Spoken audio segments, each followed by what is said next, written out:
All right, everyone, I'm Chief Meteorologist Chris Kubal here. We are tracking storms just starting to fire up over central Iowa. We are going to keep you updated as we go throughout the afternoon. Looking at especially eastern Iowa with the biggest emphasis being put on the storms here for today. This is a look as the storms fire just to the south and east of Des Moines, and we're building up quickly. All right, here we go. We do have our first severe thunderstorm warning in place. This is going to be down over southern Iowa as a storm does build in. So Ringgold and Taylor County, we do have a severe thunderstorm warning for you. Let's go ahead and bring that up. Thanks for joining us here on the stream. We are going to be here with you as we go through the next couple of hours. This severe thunderstorm warning till 2:30. This is going to be for hail size 1.25 inches in diameter and 60-mile-per-hour winds. We're just starting to see storms form around the metro, and you saw from that camera shot looking out over Des Moines, we have that storm that is pushing through right now. So this is quick development. I'm expecting storms to quickly go severe for today, and we're going to keep tracking it for you. I am joined by meteorologist Logan Schlotman here on the stream. Logan, we're tracking these storms together. Let's talk about the scenario a little bit that we're heading into on the day. Yeah, so the scenario that we're seeing a lot here, you can tell with this fine line that's working its way across, that's actually the cold front that's pushing through. That's giving the lift that these storms are going to need to really start to get their way up to severe. So that's what we're going to be tracking. Now, it's not going to be a long line of storms. It looks to be mainly just these one and done scenarios with this cold front passing through, as we do see with that severe thunderstorm right there. It's just a cold front. We're seeing those cooler temperatures back there, but overall we could see a more of a hail threat also behind the cold front as well, as it continues to lift and produce some of the hail into the back as well. But like Chris was saying earlier, we do have that severe thunderstorm warning for Ringgold and Taylor County, 1.25 inches or about half a dollar size, and winds up to around 60 miles an hour as that's working its way across the Missouri-Iowa border heading into the area. Now, not a lot of other action here also across the Iowa area just of yet, just mainly up over in eastern Iowa near Dubuque, where we do have a tornado warning until 2:30 and a couple of severe thunderstorm warnings. But we're starting to see, especially near Iowa Falls, we're starting to begin the line of showers working its way across into the area. Just at that line of the Des Moines metro area, we can see a couple of those cells work their way across the cold front there. But overall, that's what the situation, I think, looks like, Chris. All right, Logan, thank you very much. And we'll be watching, especially out ahead of this main cold front here that is stretched. You can very clearly see it now that the storms are pushing in down right across central Iowa. Ahead of it, that's where the most volatile setup is going to be. And I'll show that to you with the thunderstorm energy that we have here.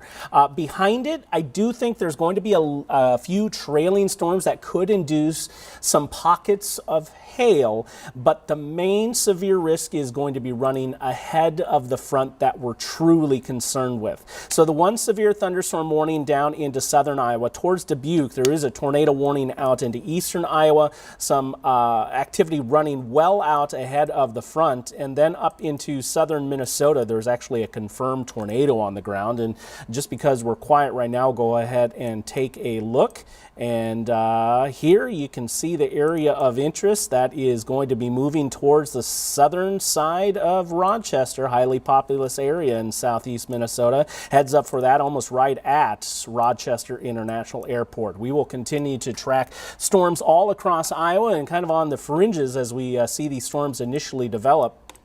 And definitely some action that is expected today in the environment that we do have at the present. I think we're going to be looking at these storms quickly congealing into a line and then giving us a more significant wind threat than we've seen in recent days, but also a spin-up tornado along that line. I'll run you through the risk here. Now, we do have a tornado watch in place over much of central and eastern Iowa until 8 o'clock tonight. That does extend beyond into Missouri, Illinois, Wisconsin, up into southern Minnesota as well. well. This is going to be watching the activity push from west to east with time.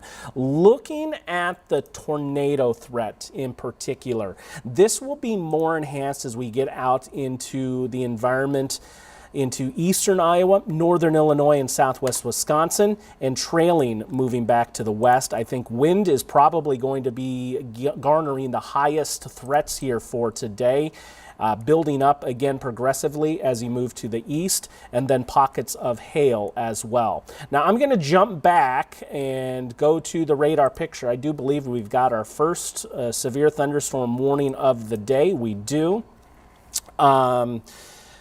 And can we prep for a quick update on air as well, Izzy, in the booth? Yeah, all right, you just let me know when you're ready. I'll talk the specifics here with this on air. So this goes until 2:45, 60 mile per hour wind and 1 inch hail. The storm is moving to the northeast at about 35 miles per hour. So watching this storm, I kind of put it to the center. It may arrive the rain a little bit earlier, but the area we'd watch for maybe hail and also the back end where there would be an inherent tornadic risk. Not seeing one at this point. Estimated times of arrival shown on screen. We'll be near Elkhart shortly.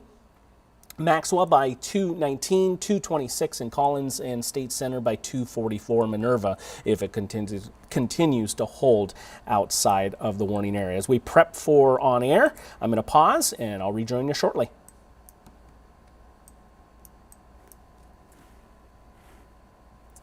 There's reports of half-inch to inch hail in size with that one.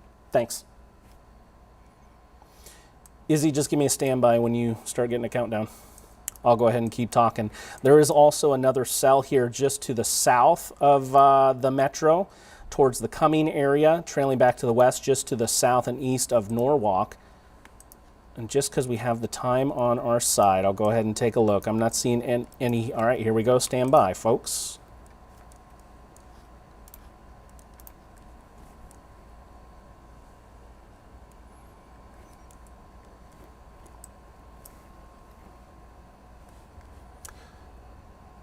Good afternoon, Central Iowa. I'm Chief Meteorologist Chris Kubal. We're going to be tracking severe weather as we go throughout the afternoon. Just a brief cut in for you as we do have a severe thunderstorm impacting the northeast side of the Des Moines metro.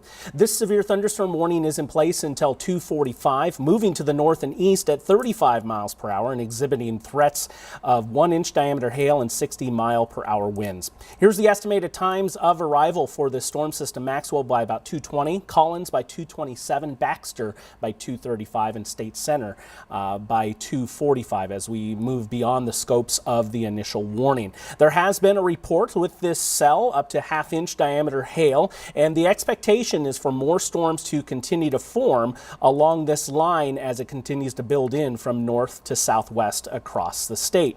And just now, a new severe thunderstorm warning also until 2:30. Same threats for wind and hail. This is going to be impacting portions of Dallas, Madison, and Warren County and the southwestern part of Polk County. This storm also moving to the north and east at about 35 miles per hour. Estimated times of arrival for this cell being Norwalk by about 2:12, Des Moines by 2:24, Pleasant Hill by 2:30, and 2:38 in Altoona.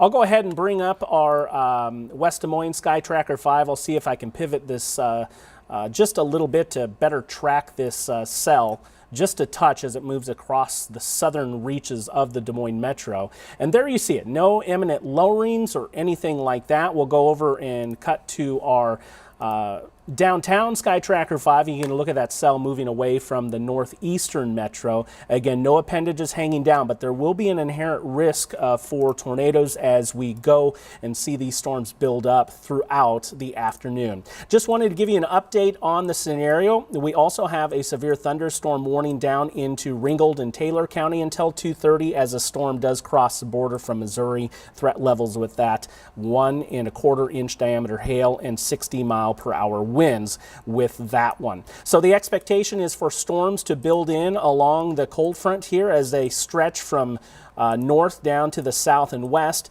The greatest risk of severe weather will be in this sector ahead of the front. A few trailing storms are possible closer to 5 4 or 5 p.m. behind the front, but with a lessened severe risk. I do still think there will be some hail in association with that, but the greatest risk is going to be running out ahead. So heads up south side of the metro and the northeastern side of the metro. We're going to be tracking these two storms as we go through the next half hour. Should we see anything significant as far as the severe threat, we'll join back here on Local 5. We're going to continue our coverage now over on We Are Iowa Plus. We're going to be streaming throughout the afternoon with storm coverage if you want to join us on that and track these storms minute by minute across central Iowa. Stay safe.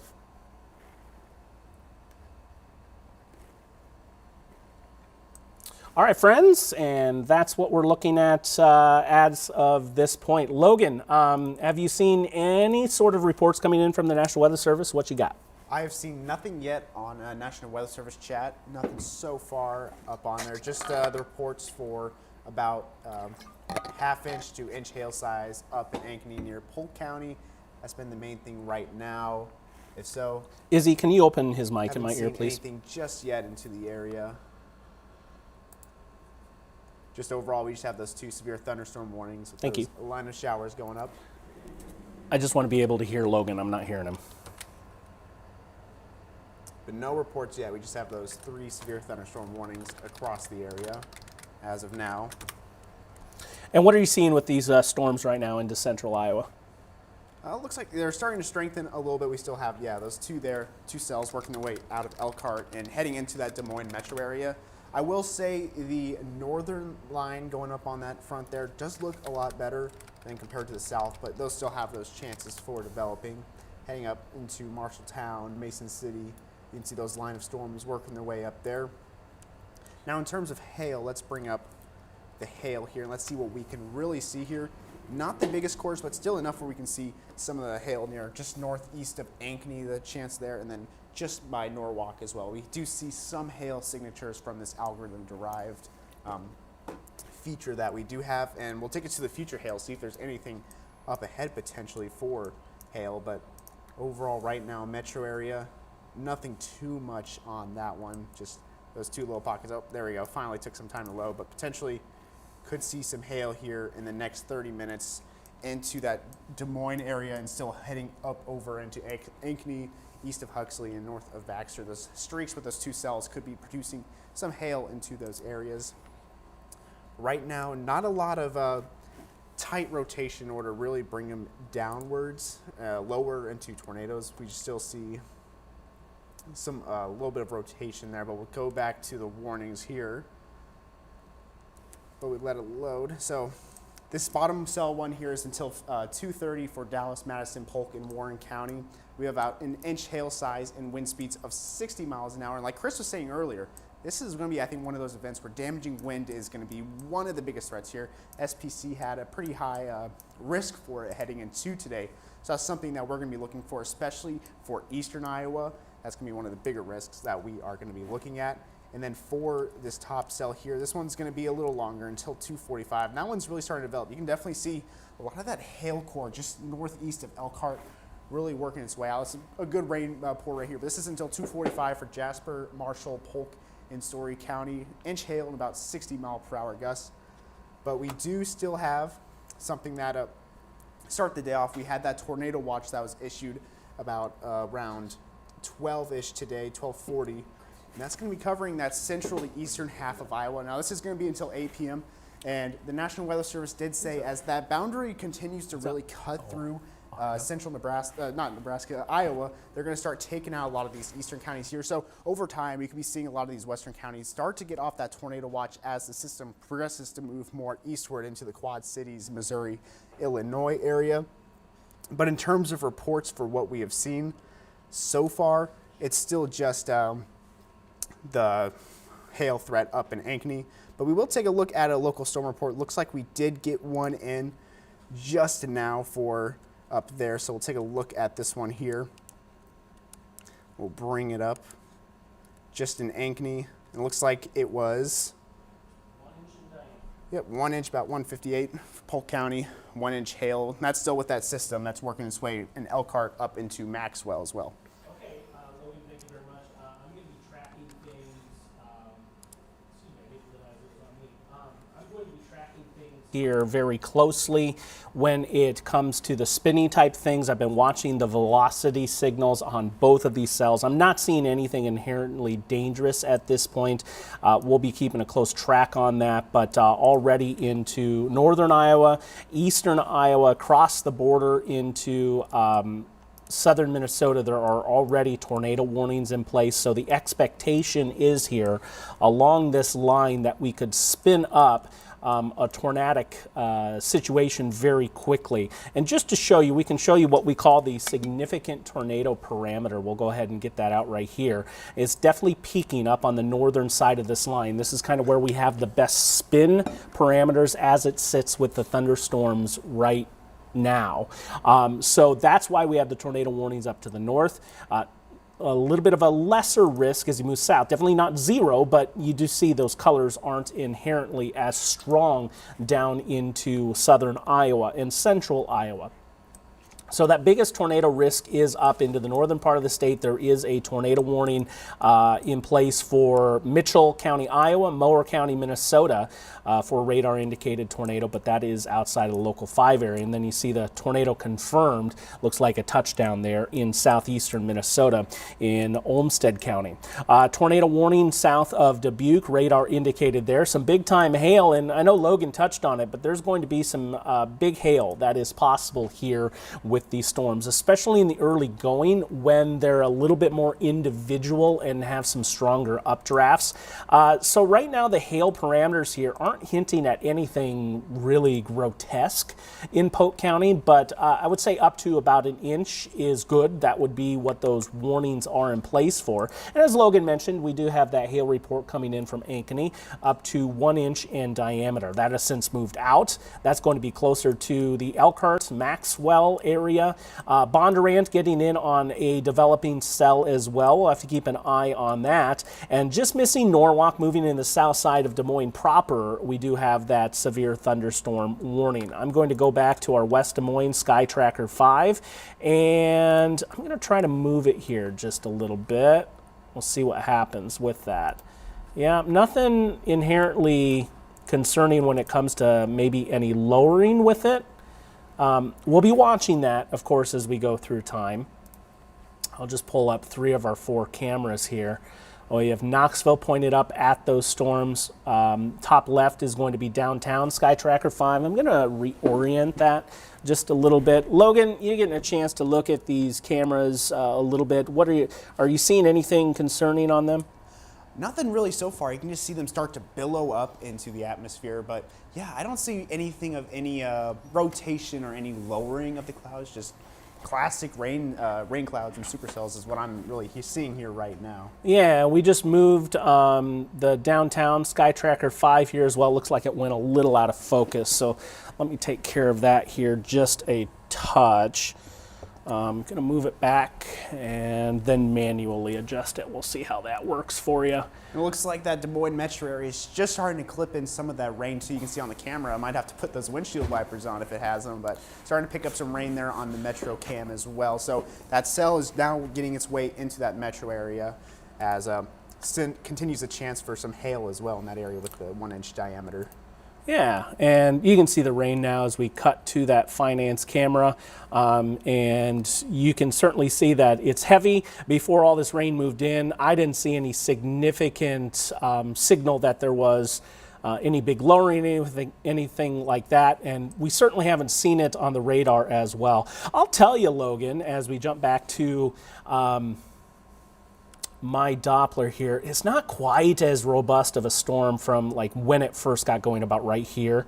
It maybe has dropped and is trying to build back up a little bit, some pockets of some hail, but that's the nature of the beast. We see things kind of pulse, new updrafts form and take over, so that's going to be the theme, kind of continuing on as we progress here with time. So 2 severe thunderstorm warnings in central Iowa. Let's talk about this one just coming across the border into Ringgold County. This is going to be for 1 inch hail, 60-mile-per-hour winds with this one.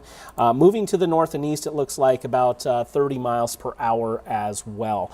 We'll pull up the hail size, see if there's any hail parameters with this worth noting. And in the last last couple of scans, no, there isn't. I mean, there's been some stronger ones I've seen at times back further to the south and west. I'll go ahead and move so you can see. So this was back when it was near Parnell in northwest Missouri, was definitely a little bit stronger there. But since it has weakened a little bit, let's hope that trend continues. We've definitely had our fair share of hail issues in the last few days. There is some stronger hail with that confirmed tornado storm up near the Rochester, Minnesota area. That looks to be the healthiest in the region at this point, along with that tornado warning there up into north central Iowa. All right, Logan, we have a new severe thunderstorm warning here. Why don't we go ahead and talk about that? You give us the details on it. Yeah, I will say something quick though. There has been some dime-sized hail in the downtown area for Des Moines. But let's take a look, at this new thunderstorm warning right here. So this is for Bremer, Butler, Franklin, and Hardin counties. We're going to be seeing still the classics, the 1-inch hail and the 60-mile-per-hour gusts. Now, in terms of what timing we're going to be seeing for places here, let's take a quick look. And taking a look at the timings here. So, Applington, about 2:21, Allison, about 2:39, Clarksville, 2:50, just after 3 for Powersville, and then Nashua at around 3:11. So we're starting to see this storm right here really work its way up into the area. So let's clear that out, and let's take a look at that hail core for this one. Let's see what we're seeing here. It's probably going to be with that cell down in Parkersburg. You can see there's multiple little clusters there just east of Greene, east of Clarksville near Dumont, and then over in Ackley as well. We can see some of those some of those little small hail cores. We haven't seen nothing too big just yet for that, but I will say something about that severe thunderstorm down south. They did take out Taylor, Iowa, with the new one that they put there, but they're still continuing that one until 2:30 as well for Ringgold County just now. And then Dallas, Madison, Polk, Warren County for the one working through its way in the Des Moines area. And taking a look at some stuff here. For that one near Butler County, they did say that no reported hail so far, but radar representation suggests strengthening updrafts that are favorable to produce up to about an inch for a hail for the storm that we're seeing here on the screen for Bremer, Butler, Franklin, and Hardin County. That's working its way up to the northwest, and this one is until 2:45 p.m. So we'll take a look at what else we can find here. Looks like the hail has stopped around that Des Moines metro area as well. We'll take a look back at the hail again and looking at go a little bit further. But we're starting to see, signals are starting to increase a little bit, especially for that one near Allison. We can start getting those more colors up in the center, and same thing for west of Parkersburg as well. We're starting to see those larger, more colorful areas working for that hail. We'll see if the future hail wants to load for this and see what the tracks look like across the area. And we'll see once it wants to load. We'll let it load quick. Could just load. You can see, some streaks down there, especially for the ones near up Iowa Falls as well, Allison, Parkersburg. You can see those tracks there. So potentially for Allison and Greene to do have some hail here. But I just saw something interesting down here near the Ankeny and Des Moines one. Higher signal for these two right here, and those were definitely some stronger cells that we saw earlier compared to the newest severe thunderstorm warning that came out. This one was definitely matured for the tail. Let's take a look the next 30 minutes. Could see some hail along the path here, especially getting up to around the Marshalltown area. And it looks like there is a new tornado warning as well. Chris, do you want to take that? I just saw that. Yeah, I will here. Just checking in on the warning in northeastern Polk County as well. All right, let me pull up my camera here and we'll take a look at that. There's a new tornado warning up into Chickasaw, Floyd, Howard, and Mitchell County. This lasts until 3 o'clock. There is some signal of some rotation radar indicated with this cell. Northern Iowa, so you see this is definitely the area of interest. I don't think too much of that northern warning at this point, but south and east of Osage and then pushing out. Looks like that is going to be the strongest area of circulation. Some storm levels circulation kind of being noted there south and west of Parkersburg with that severe thunderstorm. We'll continue to track that. Again, the dynamics a little bit better in northeastern Iowa to carry out a tornado risk in northern Iowa the way things sit right now. Back down into the metro, the cell passing just south and east of Maxwell. This is the strongest cell in central Iowa right now, and I'm seeing some hail indicators really starting to jump upwards. And so the warning is officially for 1-inch diameter hail, but we're starting to see that hail being lofted a little bit higher in the sky, conceivably as high as 1.5 inches or maybe up to golf ball sized hail associated with this storm. So heads up southeast of Maxwell, that would be bringing it close to Highway 65 south of the Collins area in the next few minutes, basically juxtaposed running the same orientation of Highway 330 to the north and east, but a couple miles north of the highway there. So we'll continue to track that. Because I can, I'm going to pull up our downtown finance cam and take a look up that direction towards that storm. Looks like we're starting to break out a little bit into city center with some sunshine. And as I mentioned, on the backside of this cold front, that severe risk really ramps downwards. I still think there's going to be a couple of storms that get going in the end later this afternoon, trailing the front just a little bit. But for right now, the biggest severe risk is going to be out ahead of that front. Right now, it's hail in the northeastern portion of Polk County, southeast Story County, and moving up to the north and east towards Marshall County. So Collins, you're kind of getting into the thick of it right now. Logan? Yeah, take a look. With that hail signature has really started to increase across, especially in between Maxwell as well. We start to see that core. We're into the blues now, probably around that 2-inch mark here for the hail, just outside that Des Moines metro area. Same thing for the one near Bondurant as well. It's starting to increase. So we're really starting to see those storms really start to strengthen up. And that's, like we said earlier, that hail threat is one of the biggest threats here. SPC had a pretty high risk for it. So we're going to start seeing that work its way up over and across into it. Now, out of all the cells, those are the two biggest ones, I think, to keep the eyes on for right now. With this one until 2:45, it's just, you can see it start really clustering. It's a strong line coming across the area, thanks to that cold front that really allowed those storms to really get the updraft they need and get the lift up into the air. Now, we still do have that severe thunderstorm warning down in Lamona, down in Ringgold County. That one's going to be expiring here in about 10 minutes, but we still have that inch hail and 60-mile-per-hour wind speeds that are possible with that. And we're also seeing near Sheraton, Knoxville as well, some of those cells really starting to develop up. So that cold front's really doing a lot of work to bring these storms up. We'll see how long and how far that they will traverse across the area. But we still have the two severe thunderstorm warnings, one up here in Des Moines. That one's going to be out in about 10 minutes for the expiration time. Still inch hail, 60-mile-per-hour gusts for Polk County. But the one definitely above is the one to keep the eyes out for hail right now, as we're seeing pretty good hail cores here just in that Maxwell Highway 65 corridor and just north of, east of Elkhart too, with that north of Bondurant with that hail cores there. So this is the one to really look out for, especially if you are driving on Highway 65 and 330.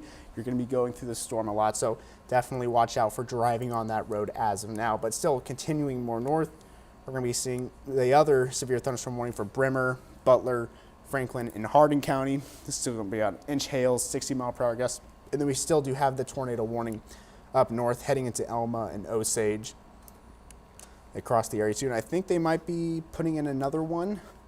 Another what? Another severe thunderstorm warning. I'm going to have to read that quick. Okay, I'm going to take over here real quick for you, Logan.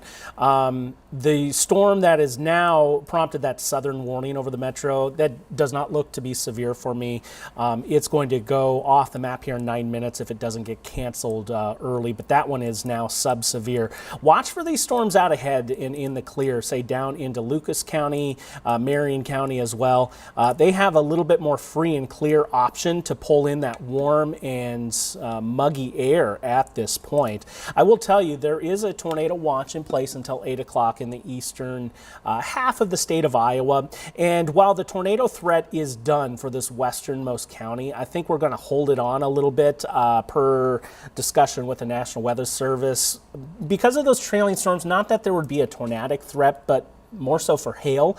We likely wouldn't see a new severe thunderstorm watch issued for just a sliver. So we'll probably see a little bit of that trade-off, but I'm here to say anyone, say from about Webster City back through Boone to Adel and Winterset, Creston, and down through Mount Ayr, your tornado threat is done for the day.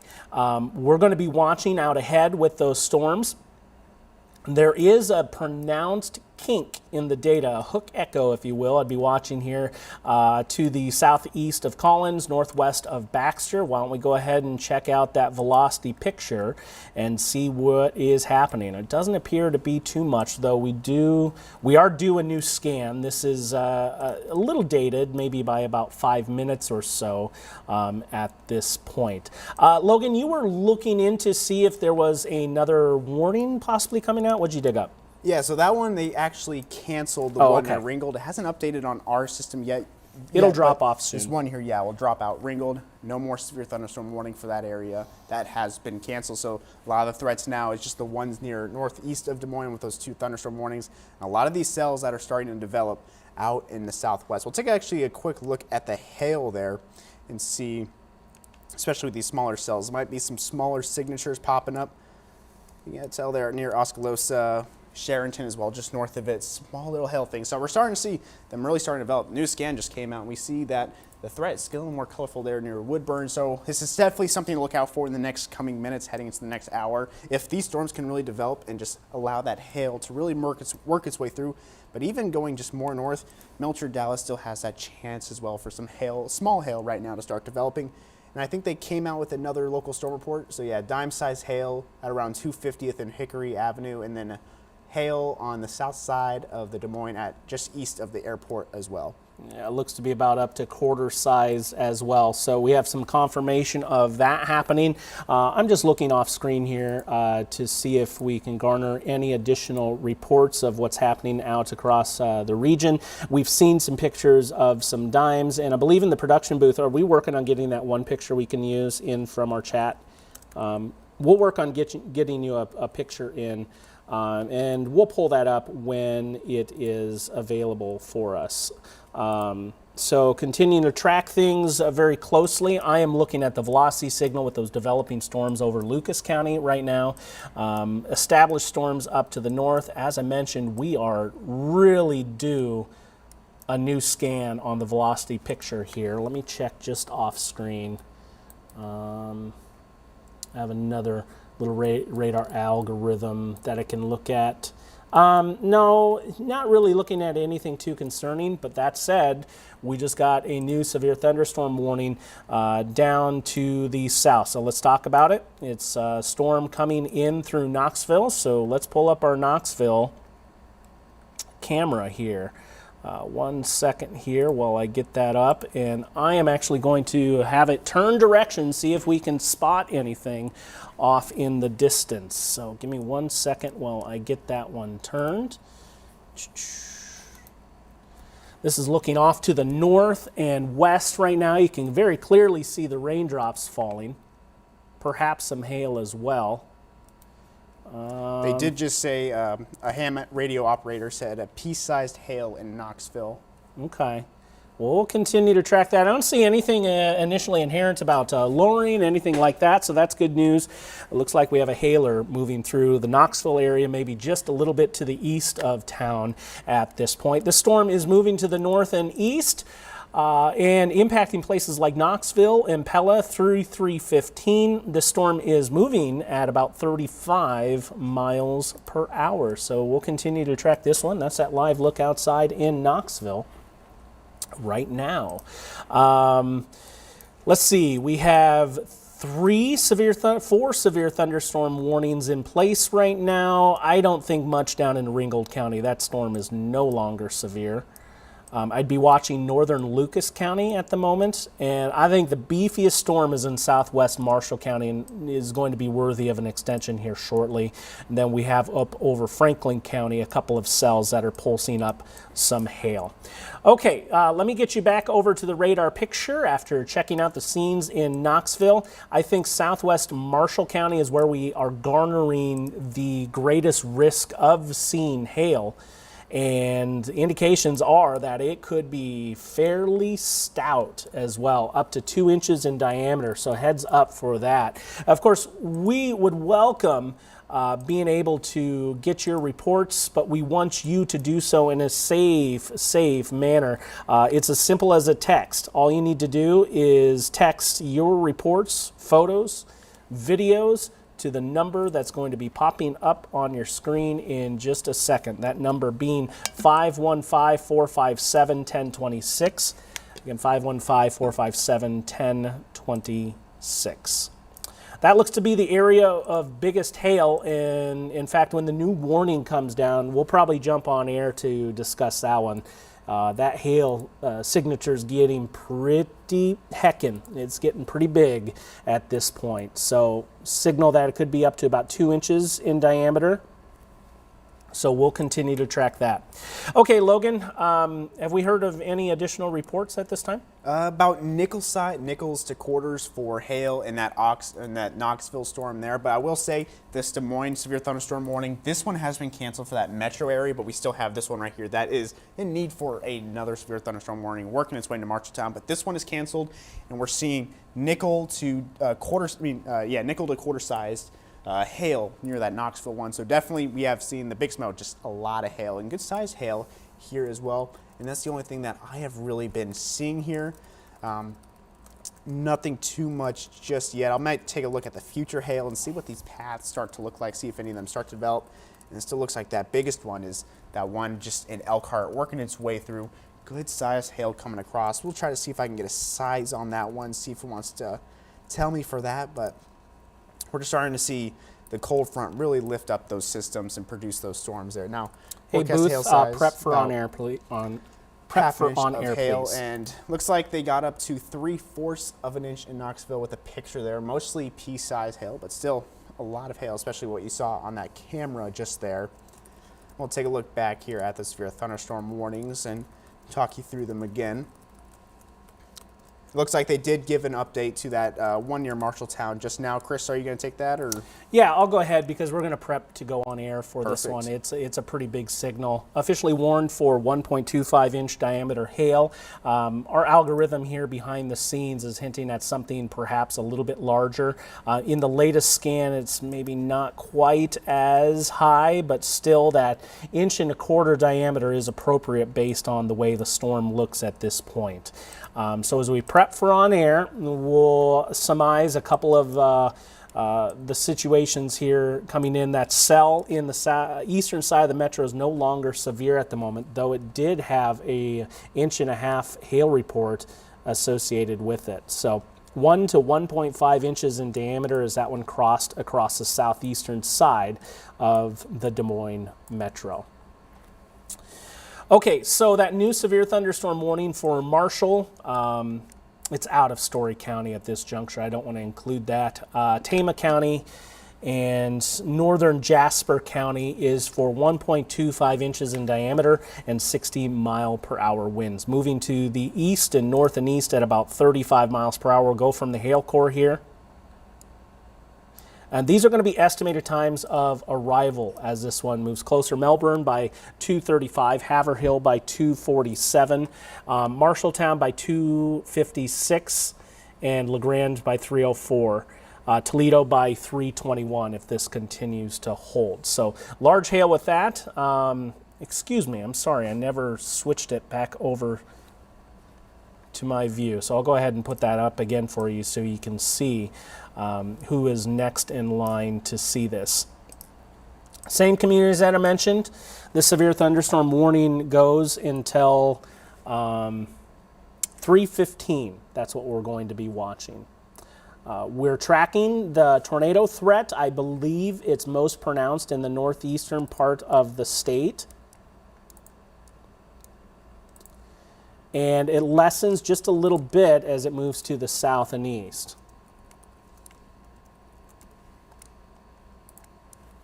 Okay, so now that you've seen that, Booth, where do we stand about getting on air, please?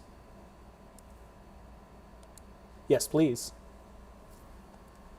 All right, let's do that, please. I'll get a standby. I'll have to be quiet. We're going to join our on-air audience as well on Local 5. But as I was saying, the tornado threat looks most pronounced to our north and east. Still a confirmed tornado on the ground across the border over southern Minnesota. A couple tornado warning cells in extreme northern Iowa at this point and extreme eastern Iowa at this point.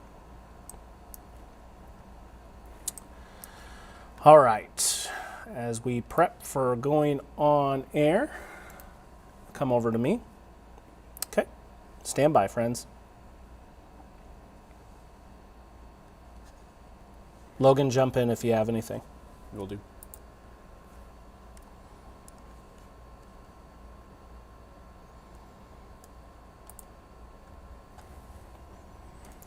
All right, my friends, I'm Chief Meteorologist Chris Kubal, tracking severe weather along with you as we move into eastern Iowa with the threats. A new severe thunderstorm warning I want to bring to your attention from Marshall County because this has had a signal for some large hail as this one moves closer to Marshalltown. South of State Center right now, we're going to keep it here on coverage. I'll initially track that hail threat, then we'll talk about that tornado warning. And you see those impacted here on your screen, the estimated time of arrival. This has a history of producing 1-inch diameter hail, right now currently warned for 1.25 inches.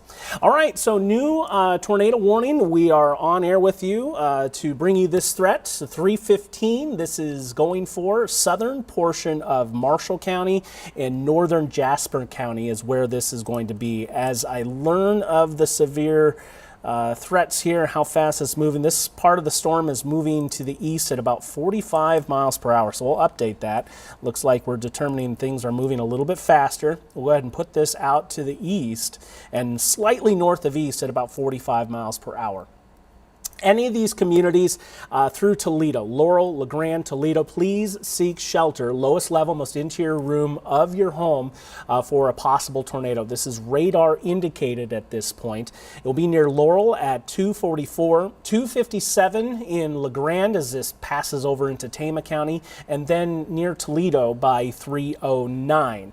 All right, so now that we have the threat established, let's go ahead and check out the velocity signal and what we're seeing here. And I'm joined by meteorologist Logan Schlotman here. Logan, I want you to check in with the National Weather Service chat and just see what they're thinking on this, if there's been anything coming through. They just sent something. They got a report of a storm just northeast of Baxter of a wall cloud in a reported funnel. So the radar does confirm that low-level rotation, so that's why they did issue that tornado warning for northern Jasper heading into Marshall County. Marble-sized hail was also been reported. That, so you do see that 1.25-inch hail for this tornado warning as well. And even just north of it for the severe thunderstorm warning, we still have that 1.25-inch hail with this nasty hail core up in center, State Center heading into Marshalltown, working its way up into Traer. But yes, that tornado warning reports of a funnel cloud and some wall clouds across the area with low-level rotation. Okay, right now the area of concern would be southeast of Melbourne, right at the tip of my arrowhead there. That is where we are going to be watching. So report of a wall cloud there. If you saw what Logan was talking, I did switch over to our finance cam. Unfortunately, we have that crane that was right in the way, and it is getting a pretty good distance away from the Des Moines Metro to be able to see. But the area that we would definitely be tracking is just south and east of Melbourne and moving to the east and north and east with time.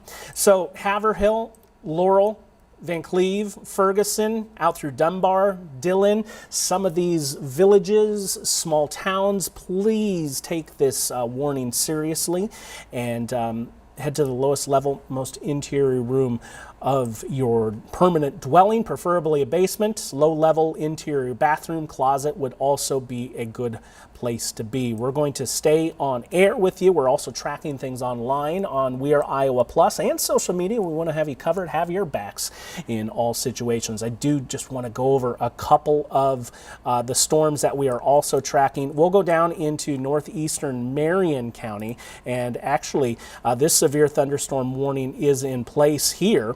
as it sits right now until 3:15, I believe. Yep, for northeastern Marion. Just clipping Mahaska, Poweshiek, and Jasper County as well, moving to the north and east at about 40 miles per hour. I'm going to pull up our Knoxville Sky Tracker 5, and this is a look at the departing backside of that system, and not seeing anything super obvious that would be hanging to the ground, no wall clouds, funnels, anything like that, but no doubt we are going to continue to track that for you very closely as we continue on. That looks to be a hail threat there as we come back to me on the velocity picture, not looking to be any significant rotation, not like what's happening here over southern Marshall County. This would be that area of interest. What I'm going to do is pull up our shear tracker and we'll show you kind of the amounts of rotation. Now it's not jumping off the screen as anything huge or significant. We're watching kind of two little areas that are suggesting there's some shear. And what I mean by shear is the atmosphere is kind of moving past each other, just like you shuffle your feet across the ground, okay? And it can spin up just a little bit. And to see that tornado form on radar, the way that's going to look is we'd start looking for those reds to be awfully bright right next to each other and the greens to be awfully bright right next to each other. We're not quite seeing that. So the red is the direction that is moving off to the north and east with time. The green would be coming back towards the radar site in Des Moines. And over that distance, that's a couple of miles, and it's fairly weak, but there is some rotation there, and all it takes is one little strong updraft, a little bit of food for this thunderstorm to chew on. It can spit it down just like that. So that's what we're tracking as we continue on here with time. Logan, have you heard or seen any reports in from the National Weather Service? Yeah, we actually have a lot of stuff. Switch over to my screen, Chris. We have another tornado warning for Black Hawk, Bremer, Butler County with another severe thunderstorm warning behind it. And that threat for that one is considerable for if we can get the severe thunderstorm, but we'll stick here. The threat's considerable for these areas right here. 1.75-inch hail, and we do see that new tornado warning until 3:30 p.m. So if you're in Black Hawk, Bremer, and Butler, get down into your basements right now as we do see that tornado warning work its way from Parkersburg up over into Waverly. We'll take a quick look at the time frame for this as taking a look at the storm here. It is moving about 35 miles an hour. So taking a look ahead at when this is going to reach your place. For places near Shell Rock around 2:51 p.m., Denver 3:08, Waverly just before 3, and Tripoli about 3:24. This tornado warning right here working its way. Janesville as well heading into the area. This was just issued heading now, but the severe thunderstorm behind it is actually on that considerable level for the threat, so level 2 for it, for that 1.75-inch hail and 60-mile-per-hour gusts working its way across into the parts of northeastern Iowa across that area. So let's take a look, see if there's anything for hail for this. We are starting to see the signal, especially just north of Parkersburg as well. That little signal right there for hail, and even just north, a little bit of a stronger signal as well near Elma and Riceville. We can already see that blue there, so probably about 1.5 inches to about 2 inches. Let's see what the algorithm thinks for that as well. So we'll click there right in the middle. About 1.2 inches for that hail cell near there. And we'll take a look for any rotation or see if there's anything new on our camera just yet, but we'll go back down to that tornado warning once it wants to load. Logan, I'm going to take it back from you, and we're going to focus back down into southern Marshall County until 3:15 for this tornado warning storm. I do believe we have a new velocity scan on things, and the way things are looking, I'd be watching that area just to the west of Laurel. That is going to continue to be that bit of a couplet that we've been watching. I believe it's moving pretty much due east at this point. So one thing that typically happens when we start talking about tornadic thunderstorms here is they'll take a little bit of a right turn, and we're starting to see that. Initially, these storms were moving almost directly north and east, and now as you see the orientation of the warning in and of itself, it's oriented more to the east. I'm going to loop things here so you can get a sense on just how things are evolving over the last hour. Initially, they were moving to the north and east, and then it bites into that warm and moist air that's feeding it. and it can certainly enhance that thunderstorm and make a tornado a little bit more likely to happen. Now, also influencing things out ahead, the storms moving into it, that can induce some turbulent motions, but it can also take away that original updraft that we've been watching with this one. Let me go to the shear detection here and see if anything's popping up as it loads in. Doesn't look like, here it comes. And we don't really have much in the last scan, so that is certainly a good trend. I don't want anyone to come out of their safe place. If you are in this area of southern southern Marshall and southwestern Tama County, so Laurel, Gilman, Toledo, if you're anywhere in that line, please continue to stay in your safe spot. All right, new scan coming through. Let me analyze the velocity picture if it is still there. Okay. I haven't gotten it just yet. Logan, what do you have from us? Anything from the National There Weather was Service? another report for 1.75 inch hail, local storm report at Melbourne in Marshall, Iowa. So that's something notable as well. We do see that local storm report, some hail there with that severe thunderstorm warning behind it. That's with that considerable threat for that strong hail size there. But yep, we do still have this tornado warning until 3:15. You start to see that some of that rotation there, but still working its way through. If so, I haven't really seen anything just yet. National Weather Service hasn't said anything else just yet across the area, but we do still have that tornado watch for the area. Still, Kyle Log, it's still 8 p.m. covering those areas, so definitely still here. And here soon, they probably could get rid of some of those in the back counties, but they still might keep that for the hail threat. But still a lot of energy in that area as well for these tornadoes to really still go through. But overall, just strong hail. If so, nothing else that I have seen here. Storm reports across the metro area, about 1.25 inches in Cumming, and then in Warren, Iowa, 1.5, in Des Moines, 1 inch in Polk, in Mitchellville, Iowa, 1 inch over in Knoxville. But anything else right now, nothing too much there. Chris? Okay, Logan, thank you very much. I just want to give you kind of a synopsis on what's going on across the state of Iowa.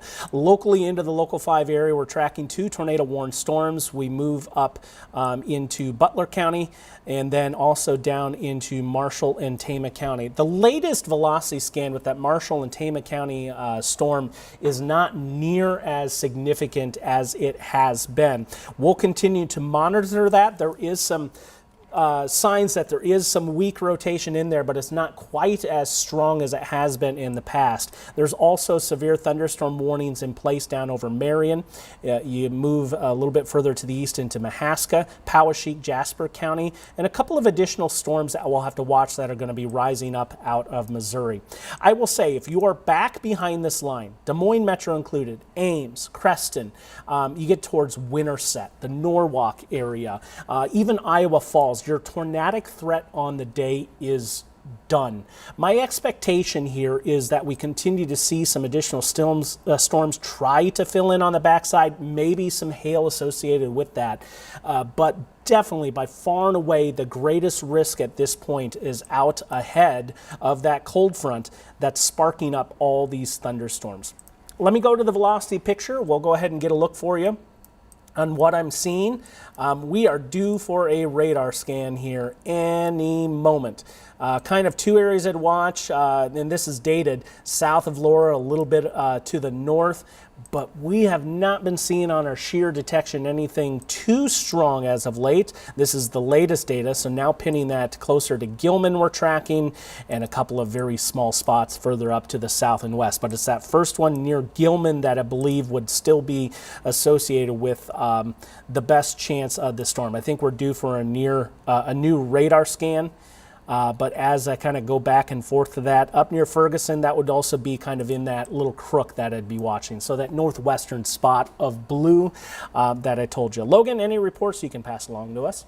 Nothing too much. There is a new severe thunderstorm warning just below that tornado warning here for, once it wants to load and not get off of that, but this is going to be for, let me load it in here.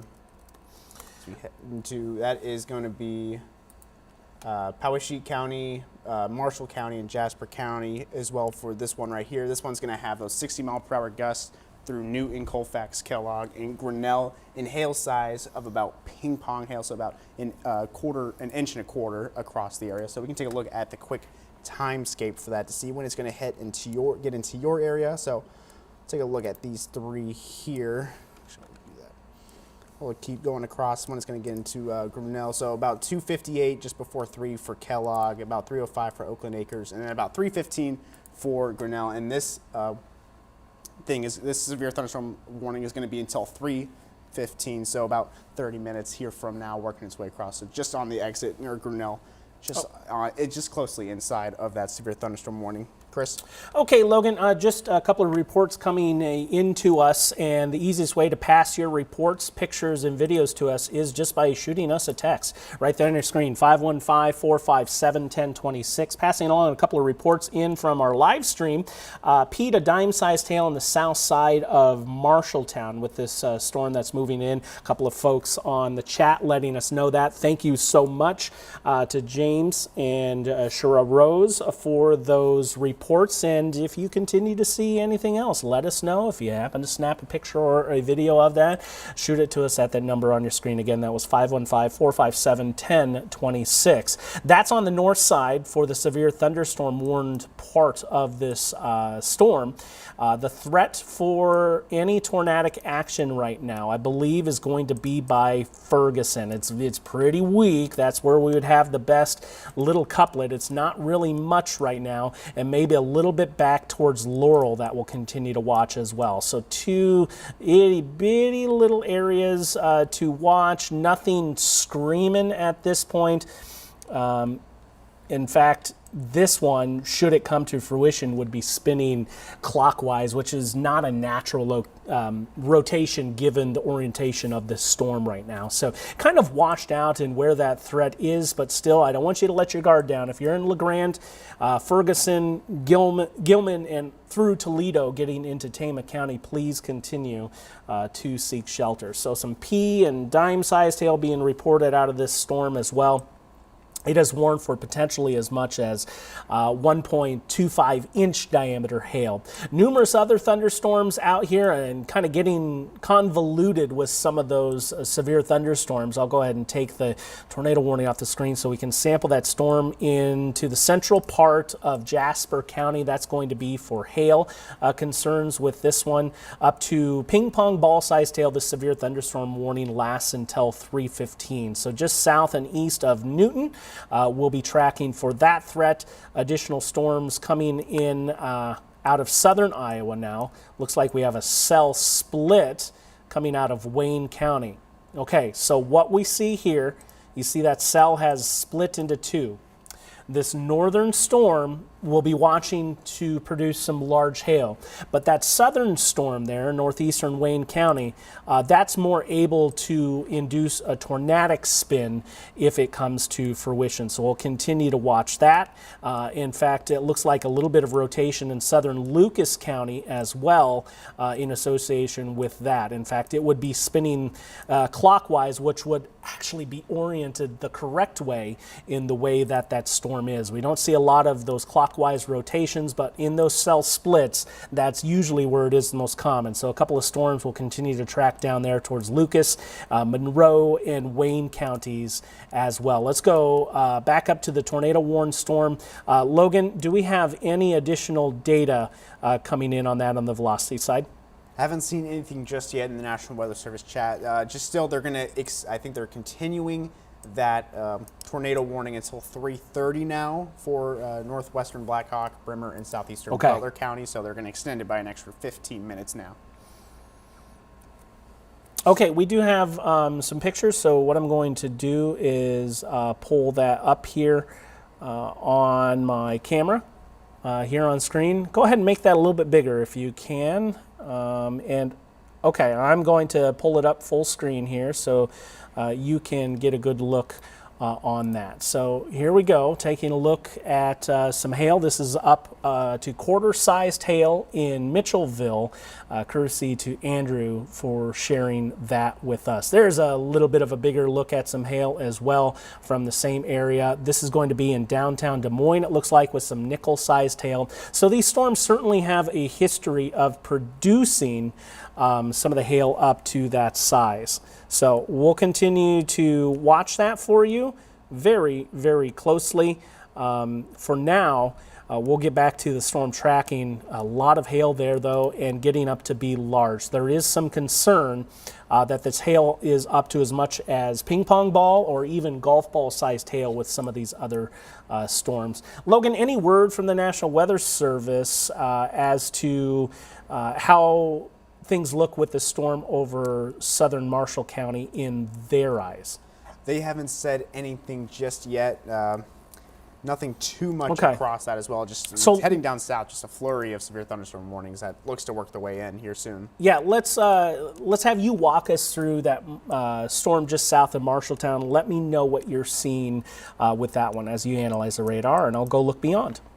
Yeah, we'll take a look at the hail first, see what the signatures, because just east of where the severe thunderstorm was, just over here, they had 1.75-inch hail reported. You can tell, just look at from Marshalltown down to Haverhill, you can really see that hail core. We're at the decent size. They're about just getting into that inch range, so it's pretty wide too across that. So it's something we're going to be looking for as we track it, continuing on into that severe thunderstorm warning. And then just looking at the energy we have in the atmosphere, heading across, we still have a good chunk for these areas that we're really working for. So this is a lot of the fuel that we're seeing for these tornadic storms and these severe thunderstorms to really work their way across. So a lot of fuel still to use, but definitely as you head past Des Moines, I-35, not a lot of fuel left for these storms. So certainly heading east is the main focus that we're going to be really looking at. And we'll take a look back at the Doppler radar for that, see if there's anything we can find in there just yet. And still no reports just yet. They said nice hail cores in here for those two as well, especially just past Haverhill and Ferguson. Good hail core heading into this area here. And then we'll take a look down here on Highway 146 heading into Highway 163 near Gilman. In between Gilman and Sheridan, we do see a very nice hail core that is going to be working its way up into the northeast of that area. Not severe warrant just yet, but I think it's definitely one to keep an eye out on as well with the chances for hail there. But definitely seeing a lot of these cells really start to move their way out, but so far nothing really too much here. Let's take a look at the storm relative velocity. Yeah, Logan, I believe that we've really washed things out on this. So continue to seek shelter, but it's trending in a good way. I'm going to take over. Actually, I want to look outside on some of those traffic cams along I-80, just south and east of Newton. There is a severe thunderstorm moving through with some hail potential in there, with that hail up to 1 inch in diameter being possible out of this. So not quite seeing it here on either of the cans I've looked at so far.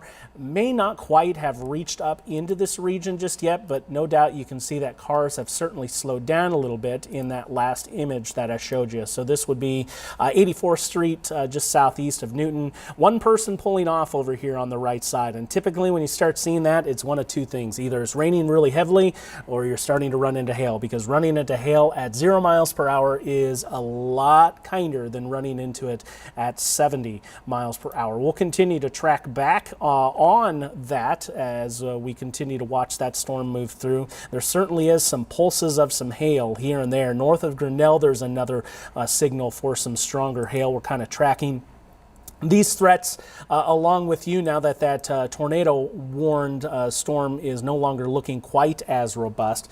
I don't think we've had any indication what we're going to be doing with that at this point, but there is a couple of key areas to watch. But back to when this was initially issued, we saw things looking a lot better.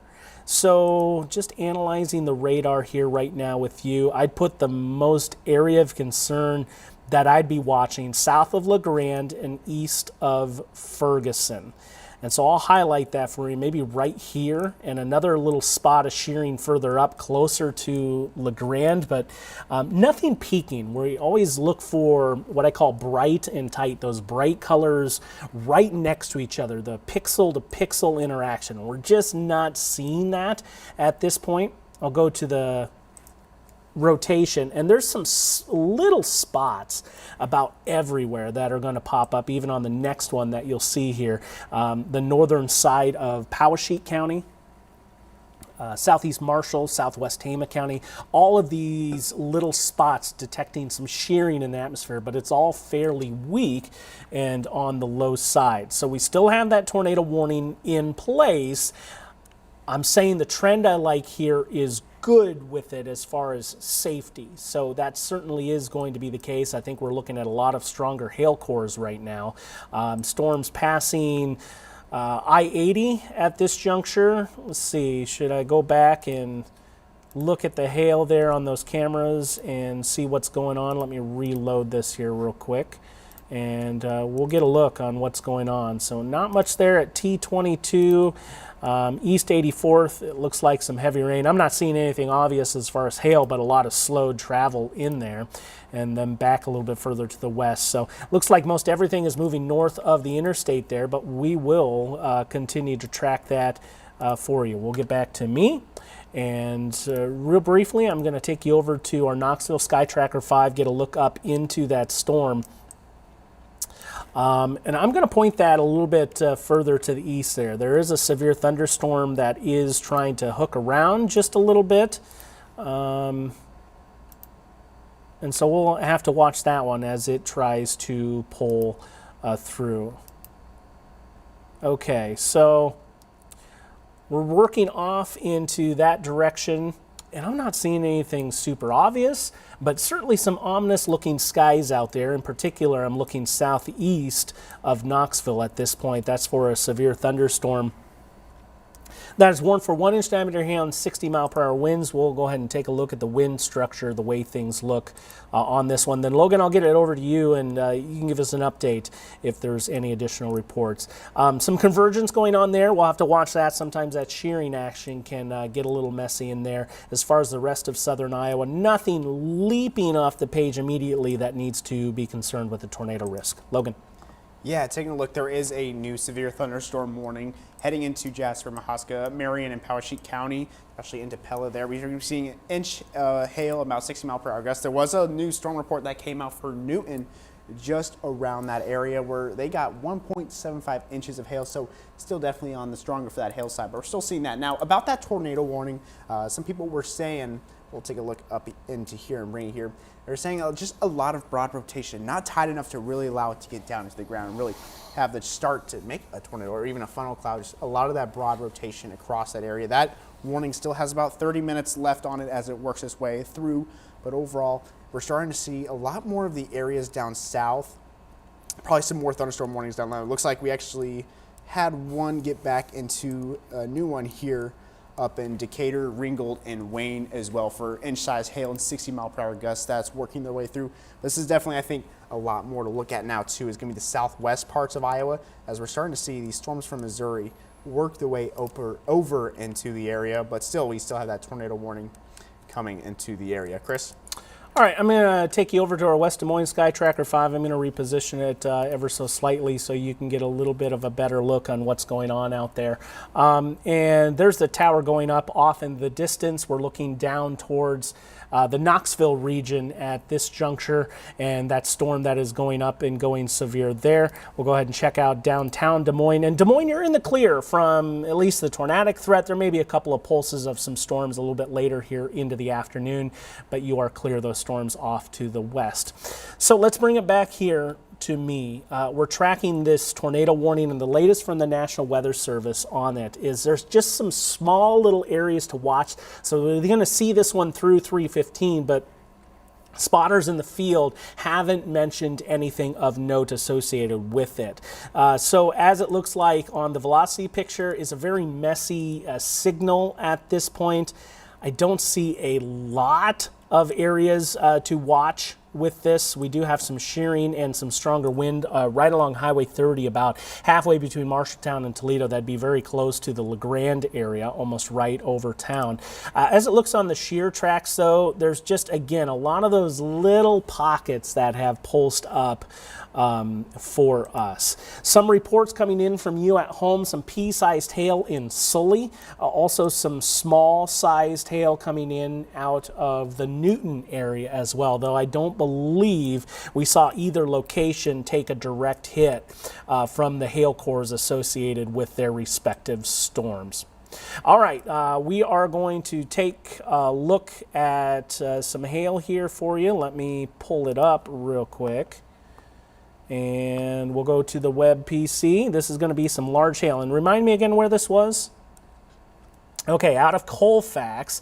Karen sharing this with us. This is golf ball sized hail. So hail right now is kind of dominating the landscape. It certainly has been the trend here this week.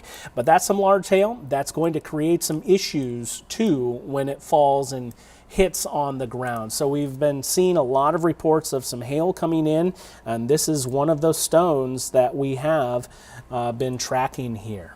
So we're continuing to do that with you. I do have kind of an interesting, thank you very much in the booth for getting that back up with me. So we are going to come back and take a look at my radar picture, because there's a little bit of an interesting circulation going on there in the eastern part of Lucas County.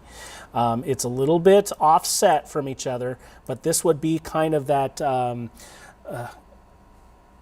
clockwise rotation that we normally don't talk about all too much. It doesn't happen all too often.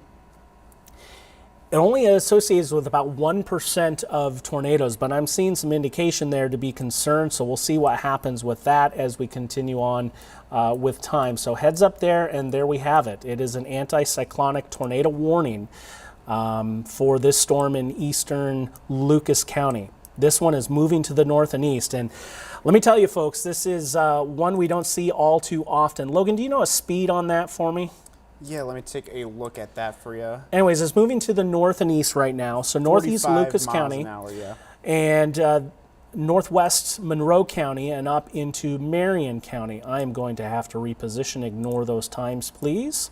But we'll go ahead and track this. We saw that with you here first on air and online with that couplet that we were concerned with, and boom, tornado warning is out. Weller 313, Indiana 321 will be near you in Bussy at 327. Pella, if it continues to hold and come your way, 342. Now, some of the indication we'll need to watch here is, can it take a little bit of a leftward movement? Logan, I want you to talk a little bit about the velocity, what you're seeing, and I'm going to reposition that Knoxville cam and see if we can't get that in a better position. Yeah, let's take a look here at the storm relative velocity. So where the storm's moving from, we'll take a look at where it's at quick. And the nice thing what you got to do when you're doing this is you got to pinpoint it where we're seeing it here, and then comparing it to what it looks like on the velocity. You can see some of that broad rotation, like Chris was saying, that couplet, the little velocity couplet, when you got the bright green and you got the bright red wrapping around each other, we can start to see some of that rotation there working its way through with that tornado heading across. And I'll take a look at the correlation coefficient. Yeah, see that's if a good idea. anything Good we idea. can see there.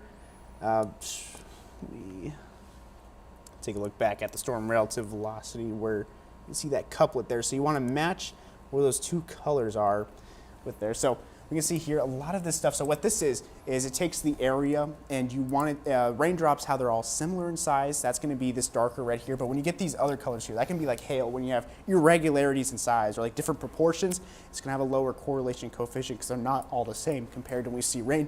So one thing we look for when we see a couple like that is if we see any noticeable drop-offs in our correlation coefficient. I wouldn't exactly call that a tornado debris signature just yet. I would say it's still radar indicated. but definitely you can see some of that hail up there with that lower tornado with the correlation coefficient there. But definitely rain here, Lacona. This is a good example of the rain right here with this dark red working its way from Lacona all the way to Williamson, and we have that hail here. But some of the pinpoint, we have that velocity couplet right down there in that area. It could be picking up debris into the area and lofting it up, and that's what the radar sees. And that's something why, especially if we get into the blue or around that green, something to definitely keep an eye on at as well. But we'll take a look back at the velocity, see if anything changed, but very close together. Now, if it was more broad, it'd be a little bit further apart, but it's still pretty close, a decent amount, just a couple of pixels away, but definitely on those brighter colors with that red and green there to really show that rotation for that storm right up there. Chris? Okay, Logan, we're just getting a new scan in here from this storm as it crosses the Lucas into Monroe County line and moving to the north and east at about 45 miles per hour. Let's get a look at the latest velocity scan here. We're due for another update, but this is a pretty tight signal. Wouldn't be surprised if something happened there. I haven't heard anything official as far as a report, but that is a strong signal. We can actually sample some of these strongest winds in here. 31 miles per hour heading towards the radar site, 34 going away. So that's about a 75 mile per hour rotation over just a couple of miles. So that is rather significant, and we are due that next little scan to come through. In fact, I just got it on my radar software just off screen. It does look a little bit more favorable in terms of safety in the last scan, so that's good, but we are looking at that signal right now crossing the Lucas and Monroe County line with our shear detection software in here, and just pulsing up quickly. And that's all it takes, is just one scan. So we're going to continue to track that for you. Let's go back up to the north and let you know what's happening up into Tama County as we continue a tornado warning here for the next 8 minutes. I'd be really watching inside this hook of this main storm, but there are so many little circulations that are ongoing right now as we look at the scenario here. So some of those areas I would be watching. Definitely it's fairly broad, but just south and west of Toledo. So that's right in that area that I was kind of telling you about, getting right up into that hook area. So right where this weak echo region is, that donut hole, would be where that concern will be. And it has looked just a little bit more spicy here in the last 5 minutes or so, Logan, wouldn't you say? I do want to emphasize, get into a safe place if you are in Tama or Toledo, as this tornado warning is in effect for you, and that tornado warning cell is coming your way. Same goes for this cell down into Monroe, Marion, and Lucas County. If you are inside the red boxes there, please be in your safe spot. The best place to be is going to be in the low level, most interior room of your dwelling, permanent structure. If you're in a mobile home, best place to be is to go to your permanent structure, the storm shelter. Here's that area of rotation. The reds are going away from the radar site that's located in Des Moines. The green is heading towards. We're going to continue to monitor that here as we continue on. It's at quite a distance, but I'll go ahead and pull up our Knoxville Sky Tracker 5, and you can see that off in the distance, that storm. I even zoomed in a little bit, but just a little bit too much rain to see anything in particular associated with this cell. So hey, Chris, I'd like to chime in quick. Yeah, go ahead, Logan. Yeah, so they just canceled that tornado warning for northwestern Blackhawk County, Good news. Bremer, and southeastern Butler County, but we still do have that one down south. Now, I'll give you quick updates for some of the storm reports that we have been getting about an inch-size hail in Tama, Iowa, and then 1.75 inches over in Resnor, Iowa. Colfax had 1.25 inches and 1.5 also in Colfax as well. So we're starting to see a lot of that hail really work its way through. But that tornado warning right here, that has been canceled as of 3:09 p.m. Chris? Okay, Logan, thank you very much. It is most certainly active in the eastern part of the state. We actually have some reinforcing storms kind of filling in on the backside of the line that we'll continue to have to watch. I think you're in the clear from any tornadic threat in Des Moines, back through Marshalltown, Ames as well, Iowa Falls, Creston, Osceola points westward. Now, you may still see a storm pulse up on us as we continue on through the afternoon, but the environment just is not quite as rich to see those big time impacts from that. So I do want to show you just briefly the temperatures that we have, and you can see they really drop off. Anyone that's in the 40s and 50s are likely not going to be looking at all too much of a risk from here on out. Contrasted though nicely by 80s in southeastern Iowa. That's where the most ripe environment is at the moment, and eastern and northeastern Iowa has the best tornadic setup for today. Tornado watch lasts until 8 o'clock for the eastern part of Iowa. Say back west of I-35, your tornado threat is done, but we've been told that they're going to be keeping this tornado watch in place for maybe some of those additional storms with some hail, because they're not going to reissue a severe thunderstorm watch in place of it. So we're just going to keep that going. Just know that. So take some peace in that as we learn that. So down into northwestern Monroe County, we are due another scan, but the area of rotation is going to be west of La Villa, so heads up for that. We're still carrying an area of rotation near Toledo and then south and west of Grinnell. Why don't we check that out? It would be on the south side of that storm near Grinnell. Let's check out the velocity signal here, and we're due another scan. I'm not seeing anything obvious, but sometimes this data comes into us just a couple of minutes late. We'll continue to track that for you. This tornado warning over Tama County goes for 3 more minutes. And Logan, have we heard anything from the National Weather Service if that's going to be extended? Not yet. I haven't seen anything here just yet. Looks like someone sent a photo of a funnel cloud, but they haven't found out the exact location of it yet. My best bet would probably be the one, the tornado warning down south. That's going to be Bremer County, actually. In the booth, what were you trying to tell me? Are they on that Tama storm?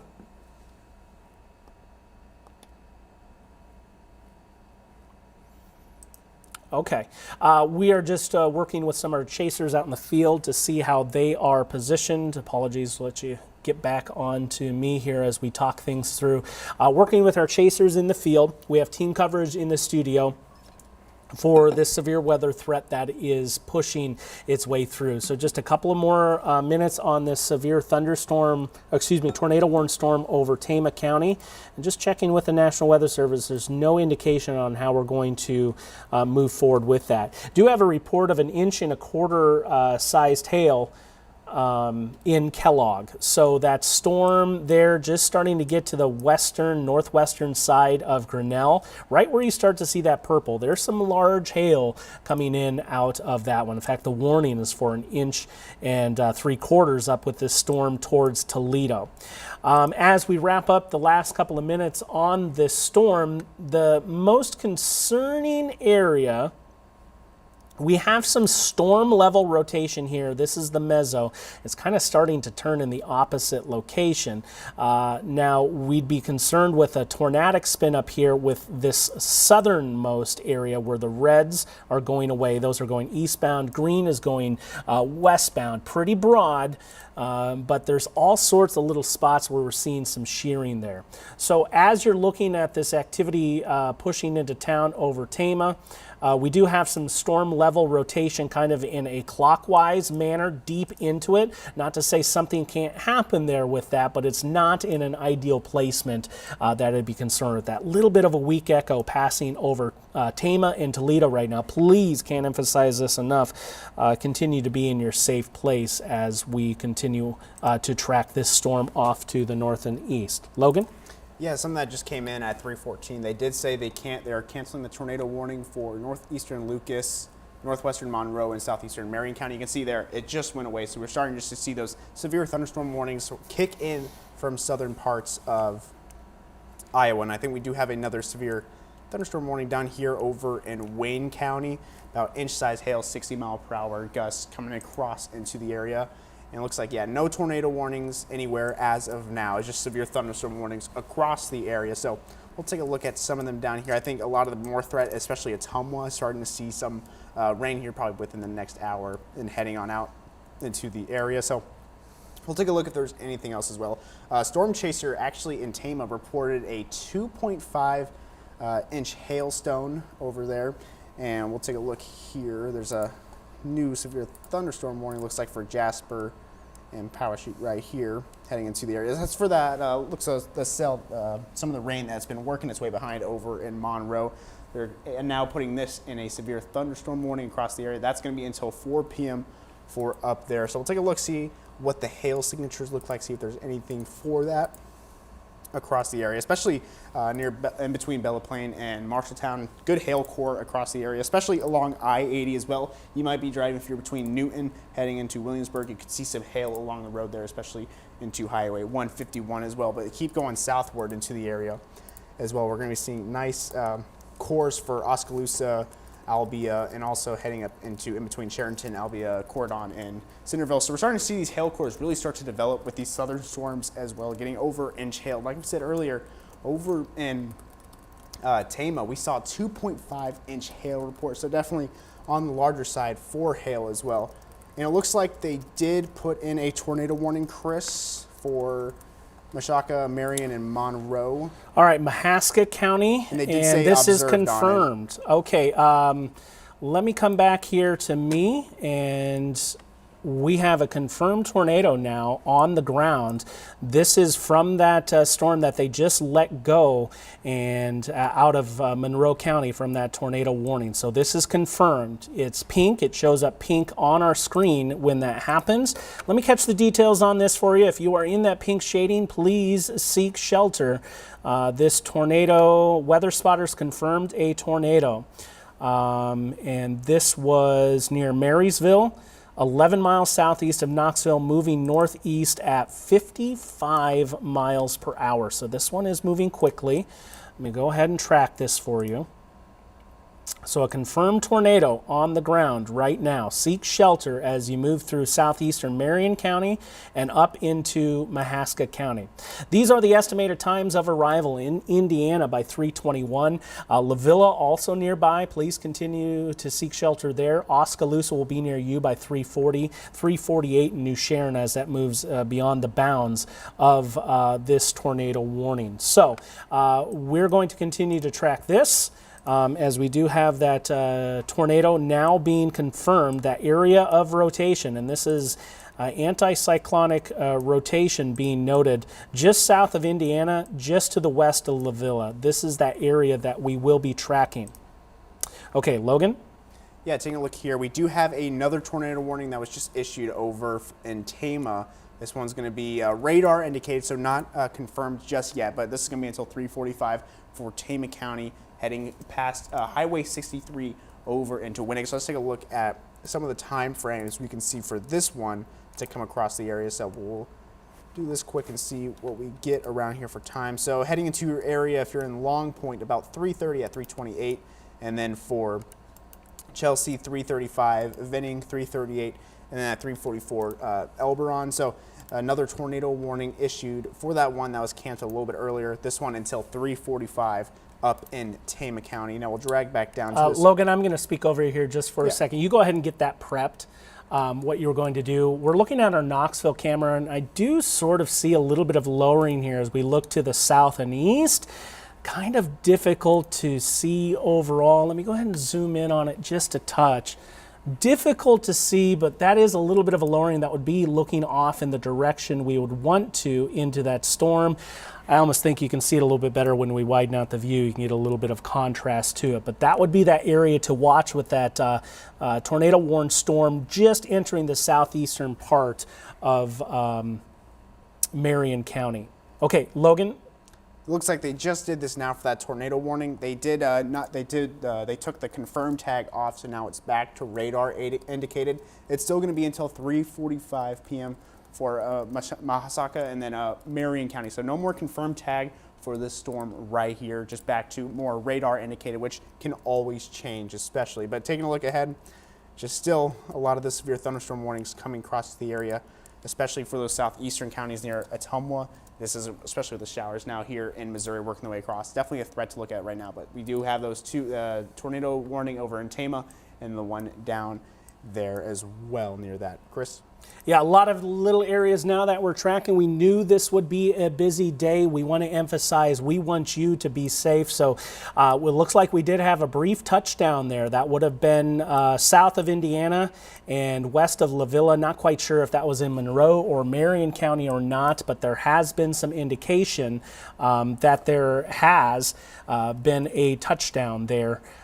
Confirmed via the National Weather Service. We have been checking out that camera in Knoxville. I'll go ahead and just bring that back up. I'm not seeing quite the extent of that lowering as we once did. I'm just going to reposition here a little bit further to the west and see if we can see it, or east rather, and see if we can see anything. And I'm really not. We do run into a little bit of obstruction. We'll continue to track back on that.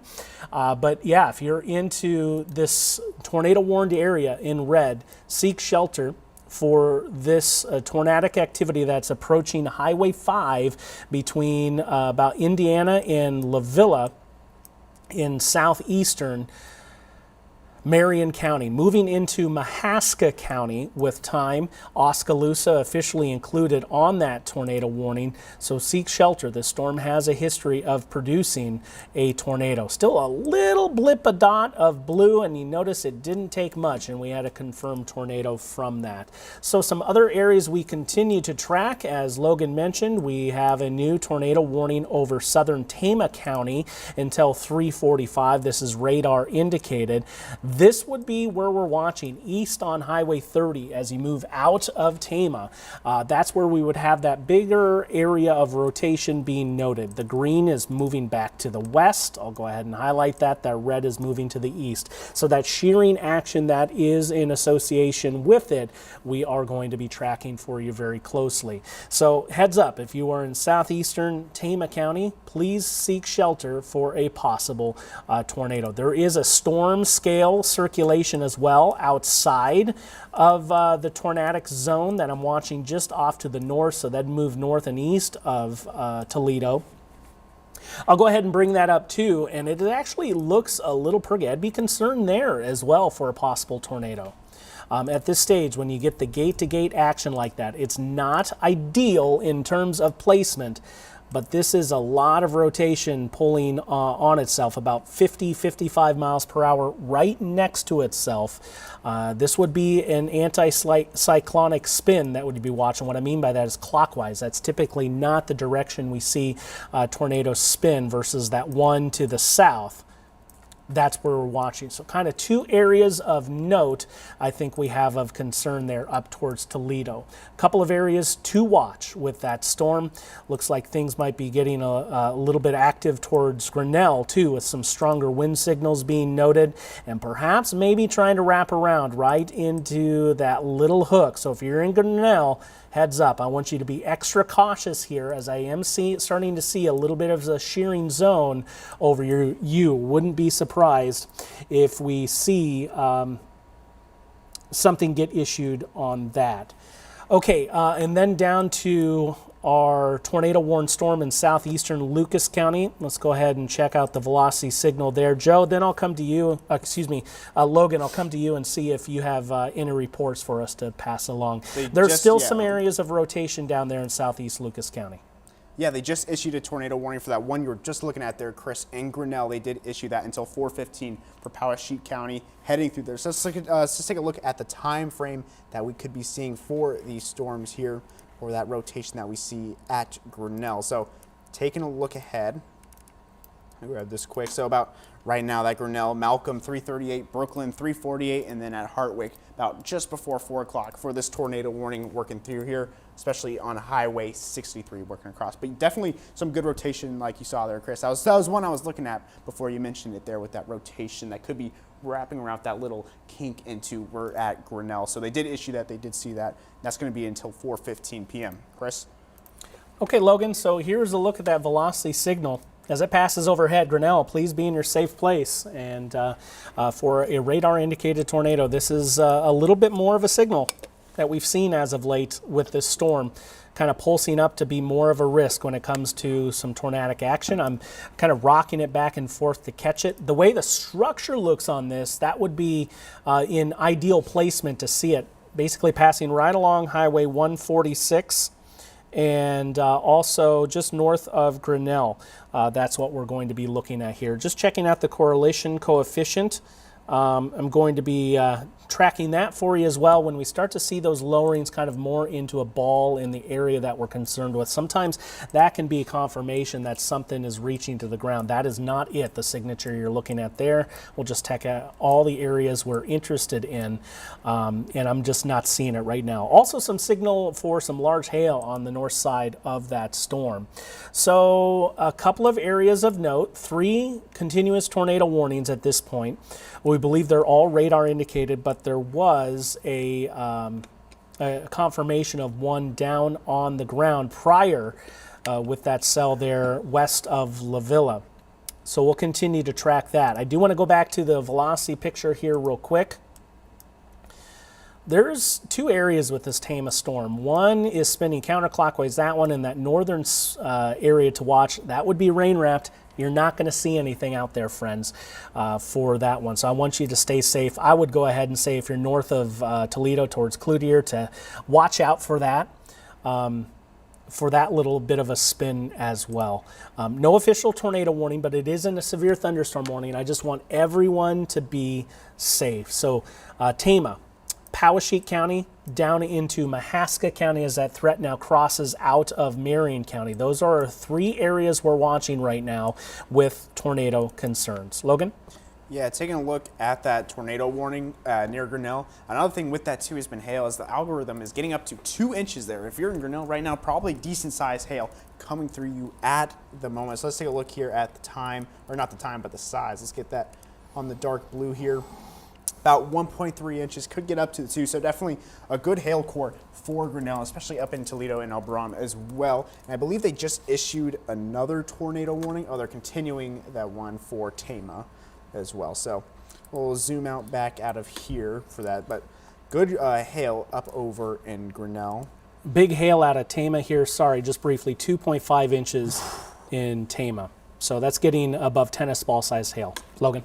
Yeah, well, still take a look at the next game that came in. Actually, some purple right there in some spots. So we'll take a look at that again. Get it right there. We're getting up to about over 1.5 inches. So definitely, if you're in Grinnell, don't go outside. A lot of hail outside there too. Plus that tornado warning. There's a lot of stuff going up across. But we'll take a look back at severe thunderstorm warnings across the area. See if there's anything new just yet. But yeah, another 1.75 inch hail over in Tama as well. In Bussy, 1 inch of hail across there as well. Poweshiek, 1.75 inches of hail. So we still have those 3 tornado warnings right there. Grinnell still looks like the best right now, but definitely down south, we're starting to get a cluster of severe thunderstorm warnings across the southern parts of Iowa, heading to Albia, Centerville, Cordon, Charenton, York, and Marion as well. So we're going to start seeing these develop and get up into the Ottumwa area, Sigourney as well. So definitely something to look at across that time as well. Chris? All right, Logan, thank you very much. We're continuing to track the severe weather along with you here in the Local 5 Weather Center. I think the storm with the best tornadic potential right now is over Poweshiek County based on the returns I've seen on the velocity picture here. Latest scan looks a lot better, so that's good. But not to say things are completely out of the woods yet. We'll be watching kind of here and once again here. Highway 6 east of Grinnell, perhaps just a little bit north of there as well. A lot of turbulent interactions happening in the atmosphere right there. Continue to seek shelter if you are right along Highway 6 in Poweshiek County. You can see we're actually seeing a little bit more in those returns there over Grinnell. Already while Logan was talking, I was looking at some of our DOT cams out in the area. We can't get a good vantage point of this one looking to the north, so we'll avoid that. But yeah, see how it kind of scattered about in those areas that we've been watching. We've got you covered right here on Local 5. We're going to continue to walk you through this. If you're east along Highway 6, a little bit north of that as well, anywhere inside this red shading, I want you to seek shelter. So we're looking Malcolm, Brooklyn, Hartwick are included on this as this one continues to move to the east. This is east at 40 miles per hour. We have all different kinds of speeds happening. And I'll say that area of interest here, I'm going to have to widen out the view a little bit just to get that all in. The area of interest I'd say is most impressive to me is right along Highway 6, east of Grinnell. So this would be in the Malcolm area by 340, getting along Highway 63. Brooklyn by 348, Victor if this continues to hold till 359, and then this gets out of the Local 5 coverage area and further to the east towards Marengo. So Powashik County, tornado warning, also some golf ball sized hail being reported as possible here. This storm up into Tama County continues to have a threat for up to tennis ball sized hail. That was a report coming in out of Tama there on the south side of town. A lot of little turbulent actions. I'd say this area of interest and this area of interest. West of Cloutier, west of Elberon, towards Toledo. Those are going to be the two areas of interest. One is within the tornado warning. The other is just to the north. I'd also be concerned kind of anticyclonic. And we saw one of those down southeast of Knoxville. So it is happening tonight with some of these cell splits trying to occur. Let's focus in on that one because this would be anticyclonic if we continue to see it. Between Knoxville and Oskaloosa, that would be the area of concern. We'll check in on the velocity signal. It's starting to perk back up just a little bit here. Between Bussey and Harvey, just southwest of Layton. And looking at that pushing off to the north and east with time. This one moving a little bit more swiftly, I believe. Wasn't that 55 miles per hour, Logan? I believe so. Yeah, let me take a I'm on it. I'll check it out. It's at 50 now. Previously, a history that it was on the ground for that tornado warning storm. It's been a while since we've tracked it, so I'll go ahead and do that for you as it looks like it's starting to perk up just a little bit more, moving north and east at 50 miles per hour. So this would put places like New Sharon in action while it is just outside of the warned area. Heads up for that by 353. Montezuma, should it continue to hold, by 405, and Malcolm by 412. So Malcolm, you've been mentioned twice here. Heads up, there's a couple of areas of circulation that we're watching for you very, very closely. So the shear detection here, I'm going to actually pull up the data for the last 30 minutes and see if we can see where the best peaking has been. And right there north of Grinnell. Remember about 5 minutes ago when I said that was the best looking area to sustain a tornado? And this just shows it. But there's been little streaks of rotation everywhere. Numerous, in fact, what we're tracking, and at least one touchdown being reported from that southernmost tornado warned storm. Logan? Yeah, I think something that's pretty interesting here too, taking a look at that Grinnell storm.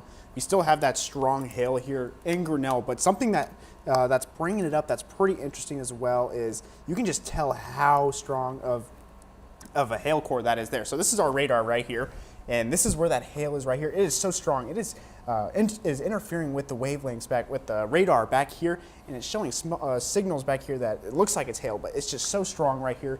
Really strong hail coming across the area with that radar site. And there we have it. Anything back there, but overall pretty interesting for the hail that we're seeing there. If so, I'm seeing nothing here except it looks like another report came in over in Sharon with an inch of hail as well. And if so, that's all the updates that I have had, Chris. Okay, up on screen along with you as you were just kind of explaining what you were seeing on radar. This is the hail that caused it. This is golf ball size hail coming in from Patty over in Tama. You see the ping pong ball for comparison, that stone on the bottom left, a little bit larger. So we'll go ahead and call that golf ball sized hail. And we also had a report in that area that was up to 2.5 inches in diameter. That would be tennis ball sized hail. So multifaceted threats here. You know, one thing we haven't seen a lot of is the significant wind threat. We're kind of expecting that to play a little bit more of a role here for today, and that it just has not at this point. There's multiple little kidney beans going on west of Oskaloosa, passing north of Highway 92. This is going to be one area of interest that we're watching for a possible tornado. We're going to need that next scan because this is that area that it would be. Right now, I believe that's passing north of Highway 92. The scan is just a little bit old. And Logan, did you say New Sharon is where we had 1 inch diameter hail? I believe that's what it was. New Sharon, yep. New Sharon there as you move into northern Mahaska County, some hail, and still kind of I'd say we did have kind of two areas we were watching here, both of them along Highway 6 and just to the north. I think southwest of Sheridan is where we have a little bit of a concern, not to be confused with Sheridan. We do have a little bit of rotation just south of you as well. So kind of two little areas of interest to watch with this one, riding right along the northern bounds of that tornado-warned storm. Back up into Tama County, just briefly, we'll go ahead and check things out. I do believe we still have those areas of rotation within the area near Elberon. And just to the north and west of there, that anticyclonic rotation, that clockwise circulation has kind of gone away. So east of Grinnell, and then looking a little bit further to the south and west. Okay, crossing Highway 92, it does not look near as impressive, does it, Logan, at this latest scan? Yeah, I wouldn't say so. Definitely starting to see a little bit of a decrease there, I'd say, as well. Okay, so a lot of storms we're continuing to track, and we're going to continue to do that. We want everyone to be safe. If you do have a report you'd like to send along to us, we want you to be safe first and foremost, but easy as just sending a text to us, to the number on your screen. I'll read it aloud in case you're not near your screen, 515-457-1026. That's the easiest way to share your reports, pictures, videos to us. We want you to be safe. And one confirmed tornado touchdown so far for today, at least via the National Weather Service. Of course, we'll continue to work to vet that as we go through the rest of the evening, but we'll take that from a reliable source, spotters in the field, that there was at least a brief touchdown there south and east of Knoxville. Logan? Yeah, taking a look there with that as well. Take a look with that. They canceled the tornado warning for Marion County. That just got canceled. Good news. So taking a look there. As we go down here, continues that, cancels that. But overall, we're starting to see now two of the tornado warnings. So it's just south one right here that got canceled. So no more of that tornado warning there. We're starting to see a lot of these showers really shift towards over into the eastern side of Iowa. So it's Humwa getting into Iowa City, Washington. That's where a lot of these lines of storms are going to go out. We're starting to see a lot of clearing over back here, but we still have those two tornado warnings up in Tama and then near Kellogg as well along I-80, along those for that. Just a line of showers working their way through. Chris? Thanks very much, Logan. And the tornadic threat is out to the east of these storms. Back to the west, not much actually happening at this juncture. And we'll continue to track things for you as additional storms rise up kind of beyond the initial line here. So towards Lineville, there's another storm coming into play. There's actually a new severe thunderstorm warning for you getting into southern Wayne County and Decatur County for this until 3:45. That storm just starting to enter in. We'll see how they react to that. Another potent line of storms moving through southeastern Wayne and into Appanoose County. I have to take the auto query off. There's just too many warnings. They're sampling the wrong ones here. I want to get across. So Appanoose and Wayne County, this is a severe thunderstorm warning for you. That is going to be until, if I can get it to pop up on the screen, I cannot at this point. There's just too much rain. We'll go the old school way. Take the radar off here and sample things for you. So this severe thunderstorm warning is in place until 4:15 over Appanoose and Wayne counties. And looking towards Monroe and Wapello County, we have an additional severe thunderstorm warning. This is going to be until 3:26, until 4:30. It was issued at 3:26. This is going to be for 1-inch diameter hail and 60-mile-per-hour winds. An additional severe thunderstorm warning across northern Mahaska, southern Poweshiek County. 1-inch diameter hail, 60-mile-per-hour winds. And I believe the most robust thunderstorm right now is over central Poweshiek County. This is capable of 2-inch diameter hail, 60-mile-per-hour winds, and of course that corresponding tornadic threat. And lastly, over Tama County right now until 3:45, so just 6 more minutes. This is going to be for 1-inch diameter hail and 60-mile-per-hour winds and that tornadic threat as well. That's a recap of all the warnings in the Local 5 area right now. Of course, we're online with you and on air for these tornado warnings especially. So we still have Mahaska County in play until 3:45. 5 more minutes. The area of concern with that would be moving north of Highway 163 and moving to the north and northeast of Lighton and pushing towards New Sharon. Unknown exactly how this is going to be extended, if at all.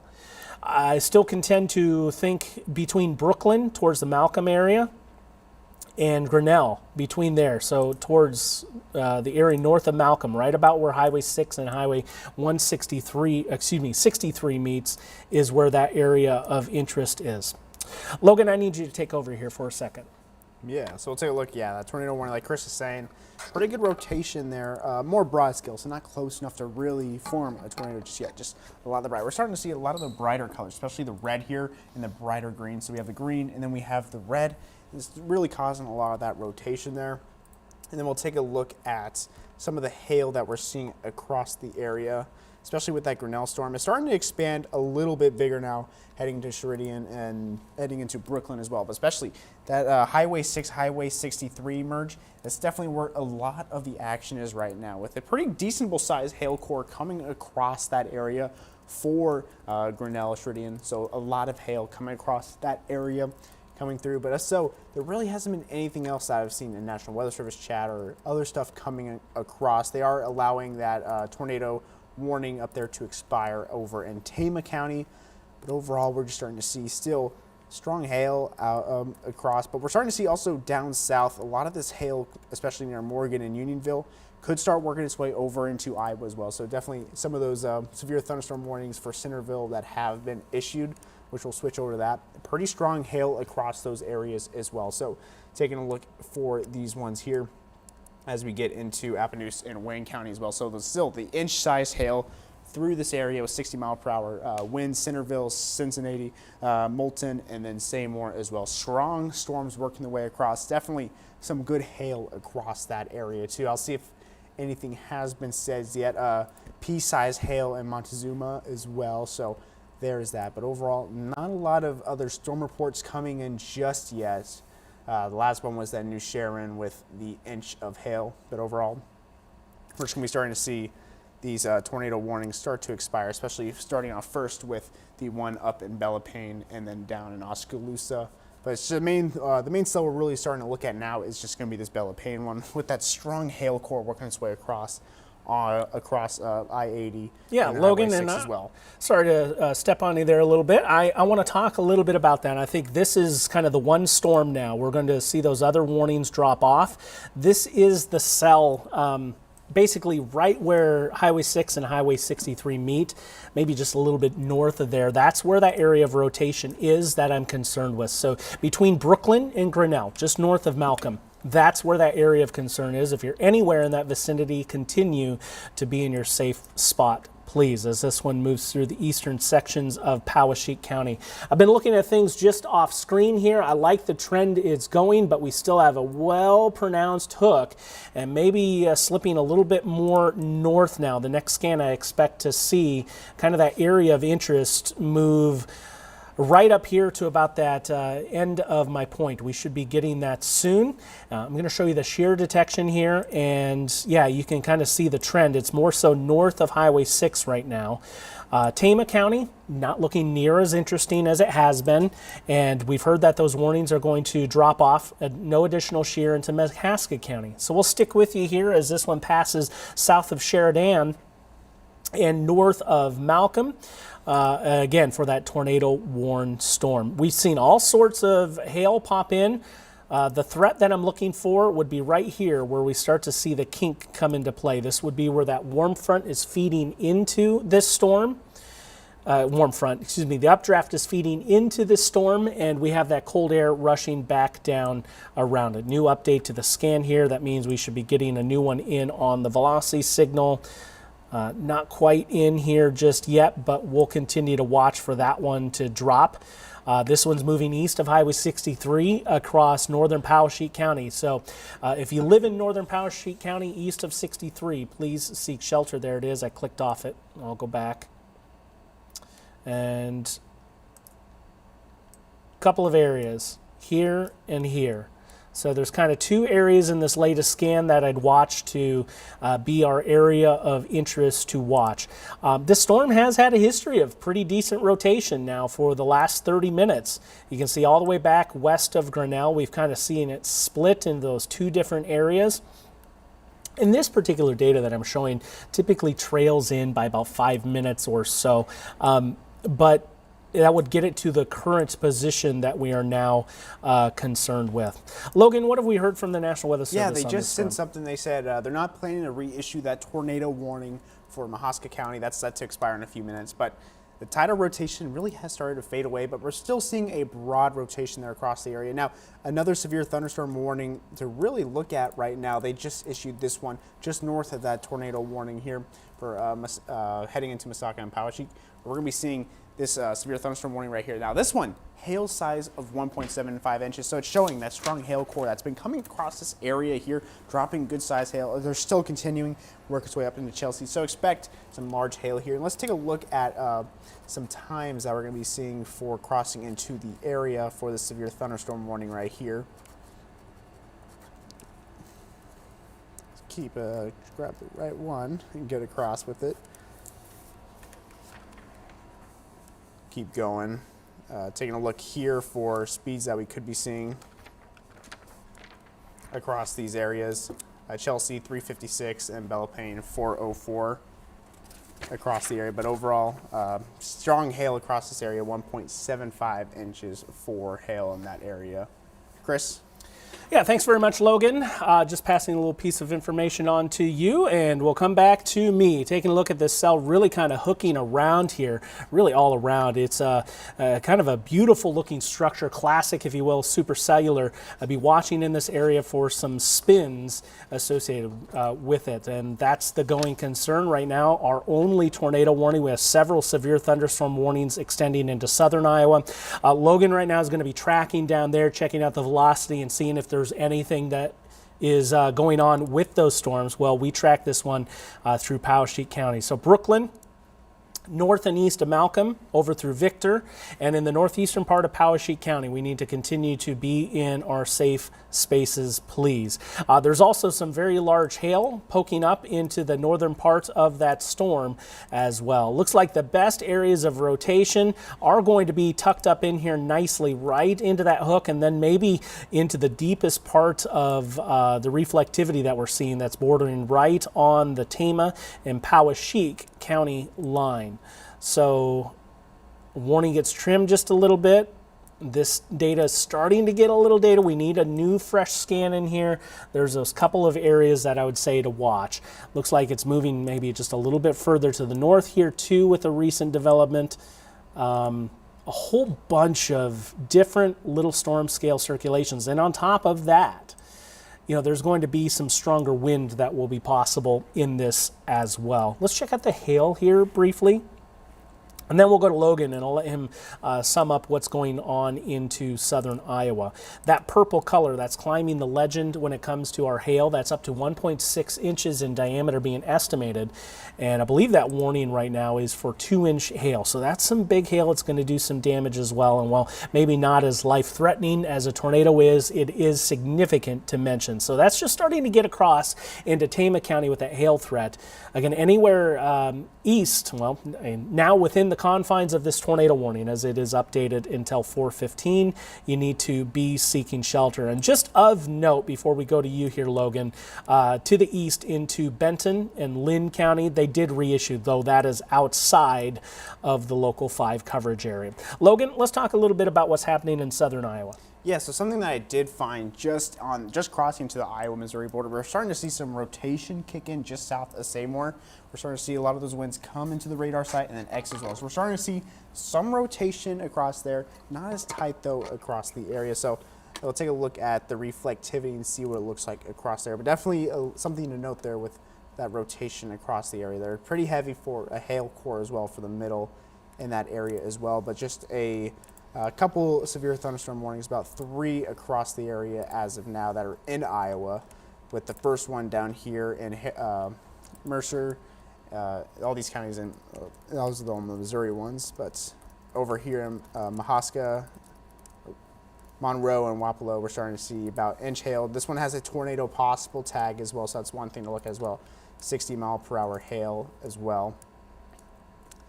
And let's see if we can get the Centerville one here. The one down south in Harrison, Mercer, and Putnam, Missouri for counties. This one is threat considerable. That's going to be coming into the area here soon. 1.75 inches, 60-mile-per-hour winds, and then heading north just a little bit as well, heading into Montezuma here.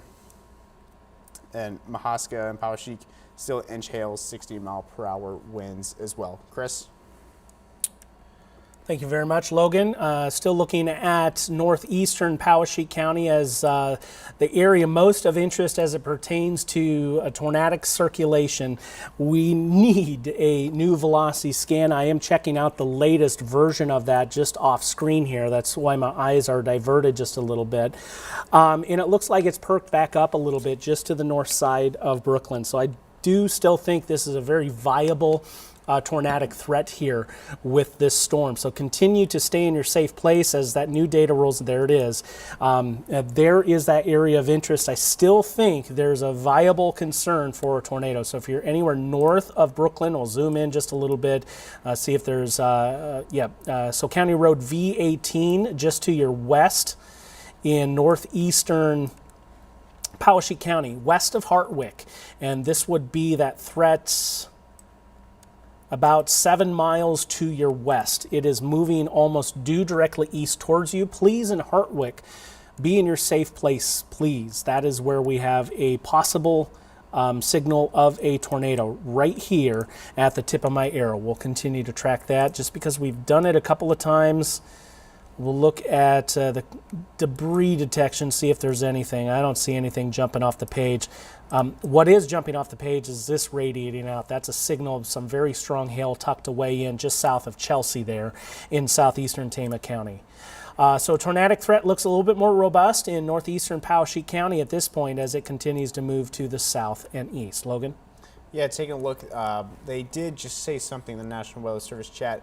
They did include that tornado possible tag for the storm just located east of Albia and Monroe County, given that the last few radar scans that we have been seeing across this area have been seeing some tightening rotation, but no reports at this time, just monitoring very closely across this. So let's take a look at the rotation that they're seeing here just east of Albia. So looks like it would be right around here, you'd say, Chris, with that rotation there. Yeah, just a little bit. See, it's past few scans, are going to see it getting a little bit tighter, but something definitely to monitor as well. They did throw that tornado possible tag on that one as well, so we'll check that one and here every so often as well. Chris? Okay. We do have in southern Iowa plenty of those severe thunderstorms going on right now. There's more rising from the south. Almost all of Appanoose County is currently embedded into this severe thunderstorm warning at the present. And it is warned for 1-inch hail, 60-mile-per-hour winds. Expect for that hail core to get near Centerville here as we move closer to 4 o'clock, maybe 4:05. Right now, that's currently west of Cincinnati, southwest of Numa, southeast of Seymour, and moving to the north and east. I will say, just because I saw it, and there, Logan, we have that tornado possible tag you see at the very bottom left-hand portion of the screen there over Monroe County. So something still to watch. There's those little spins in the atmosphere that we're concerned with. Let's see if we got that latest rotational going on into northeastern Poweshiek County. Don't have the new data in here nor off screen, but we'll continue to track that. By now, we'd probably be looking to the north and east of Brooklyn. Should this continue to be the viable risk. Let's go ahead and check it out. What I'm going to do here is take a look at some more hail coming in from, we got that flipped around. give me 1 second here while I work with me to bring this up. That hail in the hand, this is coming in out of Tama from Michael, and really showing that hail being quite large. That's going to be up to golf ball, if not a little bit larger size there. So sign of a powerful storm as we cycle through a little bit. Yeah, I'd say that's getting up closer to 2 inches. Just taking a look at that estimation, just based on the palm of the hand. That's going to be some large hail, and it's definitely going to cause us some issues there. Logan?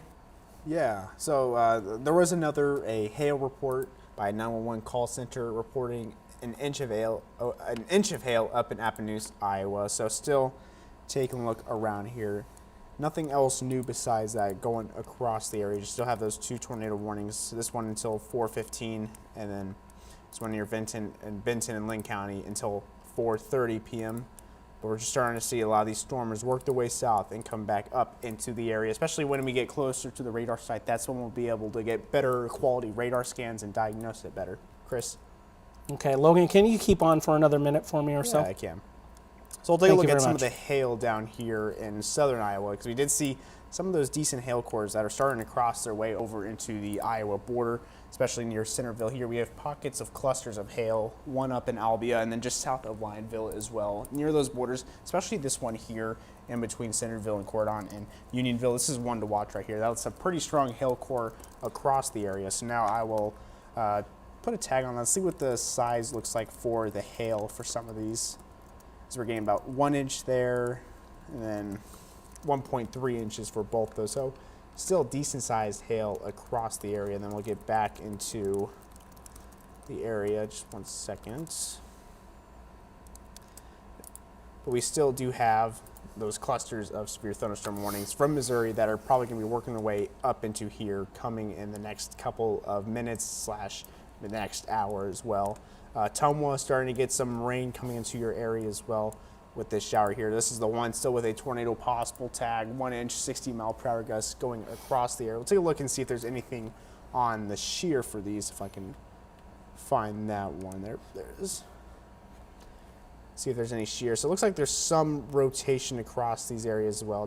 Nothing too much, but especially near Albia, just east of it, like we were saying earlier with that tornado possible, and then also just north as well. So something else to look at as well, and see if there's anything on some velocity as well. Some rotation across just east of Albia as well, right over into this area. But so taking a look elsewhere, not really seeing not a lot of stuff else, especially maybe near south of Seymour as well.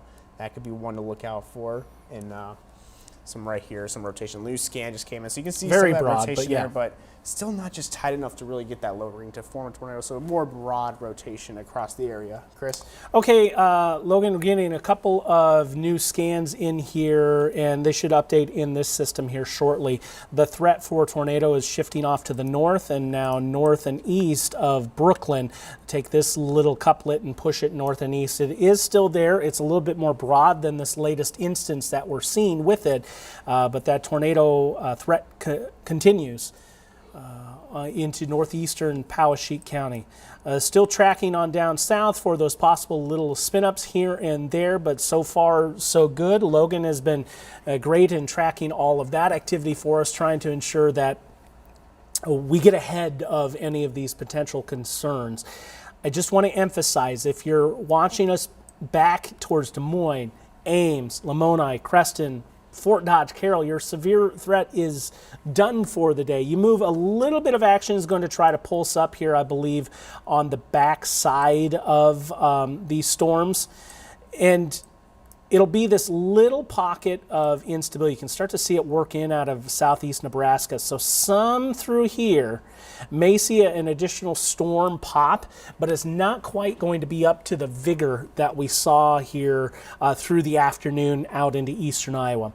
That's the big concern, is this line of storms out to the east. And while we're still holding that tornado watch, the tornado threat is done. Still may see a spot of hail, and I think that's why they're going to continue to hold this watch online with us, even though that tornado threat is gone. So I just want to let you know that tornado threat is just no longer around Des Moines, Ames, and Crescent. I errantly said the severe risk is done. I meant the tornado risk is done in these areas. Still could run into a couple of pockets of hail. Logan? Yeah, taking a look here. Nothing else too much. There was another report for inch-sized hail up over in New Sharon. So that's pretty much all that's been happening. We still have the same thunderstorm warnings, severe thunderstorm warnings across the area as well, heading down here south into Seymour.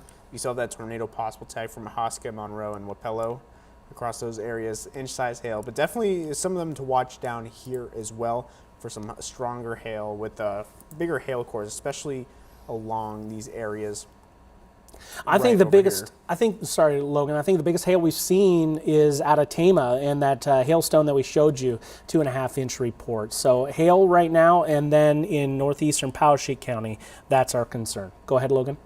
Yeah, and we'll just keep taking a look here. We still have that severe thunderstorm warning just above this tornado warning here in Poweshiek. That one should be ending here soon, the next couple 10 minutes across the area. But overall, we're starting to see that severe threat really start to work its way out. But we'll take a look at just the energy that these thunderstorms have. And just looking, like Chris said, we still have those possibilities for some back-end storms, but a lot of that energy is just gone. A lot of these storms took that energy and we're using it for that hail, and it's just a lot of gone now. So it's going to be really tough to get that energy just to really fuel these storms up on the back end side near Des Moines, Creston, Lamoni.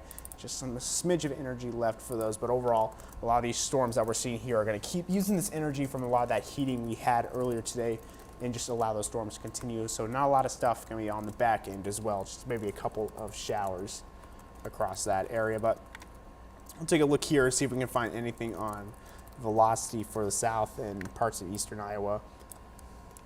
Take a look at some scans here. Still some rotation on that Cincinnati Center near Numa as well. Looks like they did just issue a new severe thunderstorm warning, so we'll see if that one wants to pop up. That's going to be for Epinos, Davis, Monroe, and Wapella, Iowa. See if, I think it's this one right here they just issued. Yep, so Wapello County included on it. Logan, I'll go ahead and take this. Yeah. Wapello, Davis County. It does include Ottumwa and Bloomfield we'd be watching, so this is going to be a continuation. Let me get the correct warning being sampled here. This is for 1 inch diameter hail and 60 mile per hour winds associated with it. So a lot of numerous little clusters that we're tracking with some hail and some wind potential. And of course this tag here over Monroe and into Wapello County still saying that tornado is possible. This is kind of that in-between area where there's not a tornado risk, but we're not quite ready to, in a tornado warning. It means we're not quite ready to issue a tornado warning on it. But this is the area of interest we're watching with that, I believe. So about halfway between Albia and Ottumwa. And then there's another little pocket a little further to the north as well, south of Eddyville. So a few areas to track as these storms continue to lift their way to the north and to the east. Just so you can get a sense on what's happening, I'll go ahead and loop things for you over the last hour. And we'll see there is a couple of backside storms from Montezuma back towards Sheraton, not into Sheraton, but you can clearly see there's still some redevelopment in there. So we'll be watching things. I think we're going to be on air, at least with you, through the duration of this tornado warning for another 12 minutes or so. But we're going to be streaming until these storms are out of the area and the threat is gone. So no matter how you're watching us today, thank you so much for joining us. Let's go to that tornado warning into northeastern Poweshiek County. It really looks like that storm has taken a bit of a turn for the good for us. This is the latest scan I have, and yeah, it kind of looks like we're looking into areas north of Hartwick at this point for that greatest area of concern. And overall weakening trend on that cell as a whole. I'll go ahead and back it up. You can see it had some robust hail signals there, and it's completely dropped it. So likely some large hail there near Belle Plaine and south of Elberon. But there it is, that tornado warning has been canceled. So at this point, what we're going to do is we are going to continue to track these thunderstorms on We Are Iowa Plus. We're going to continue our stream on there. Hope to see you join us on there. We'll get Local 5 back to regular programming as that tornado threat is no more into northeastern Poweshiek County. It has been canceled early. We're going to continue to track these cells over southeastern Iowa especially closely on We Are Iowa Plus, and we hope to see you join us over there. For Logan Schlottman, I'm Chris Kubal. We'll get you back to programming. Stay safe.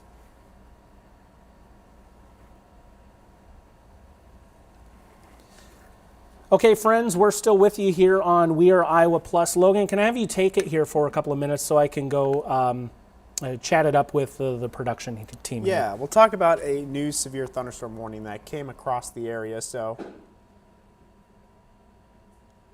all right, we'll talk about this new severe thunderstorm warning that we're seeing right here up in Poweshiek and then Tama County as well. Now, this one's not really strong with winds. They're going to be sub 50 mile per hour winds, but what the main issue is going to be, we're starting to see a little bit of that hail start to increase, 1.25 inches for this cell right here, and that's going to be until 4:45, working its way up and across. So we'll take a look at the hail that we can see across there for that. So you can see some of that hail near Searsboro as well, but we still have a strong hail core just south and southwest of Bella Plain. We're going to see still that strong hail, but this is one down here down in Searsboro that we're definitely taking a look at as well. It looks like a new storm report also came in for Tama County, another 2-inch hail report that just came in earlier.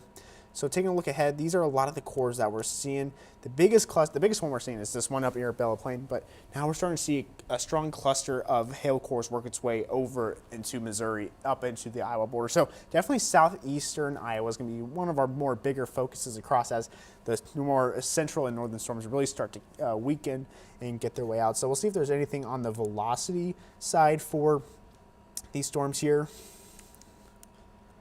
Nothing really too much, just maybe near York over here and then Centerville and best rotation. But taking a look at the hail risk that was presented for today, it was pretty high for hail. And taking a look at where we've seen a lot of the hail, it was a little bit earlier. We still have that low risk, but overall it shifted a little bit more westward. So we still had the strong hail coming across Des Moines into Creston into Waterloo. A good amount of hail coming across that area. Now, taking a look for winds were also pretty strong. That was one of the bigger threats for today. We did see a lot of good wind gusts work its way through with that cold front pushing as well, with some strong winds across that area. So we'll take a look back at the warnings and Doppler radar. Nothing else that's really came in for the area so far. Just left in our viewing area is just a couple of severe thunderstorm warnings, and we do have that tornado warning for Benton and Lynn counties just right next to Cedar Rapids. And then everything else has really been getting pushed out of our area. Another tornado warning up over in West Union and Alamaki, Clayton, Fayette, and then Winneshiek counties.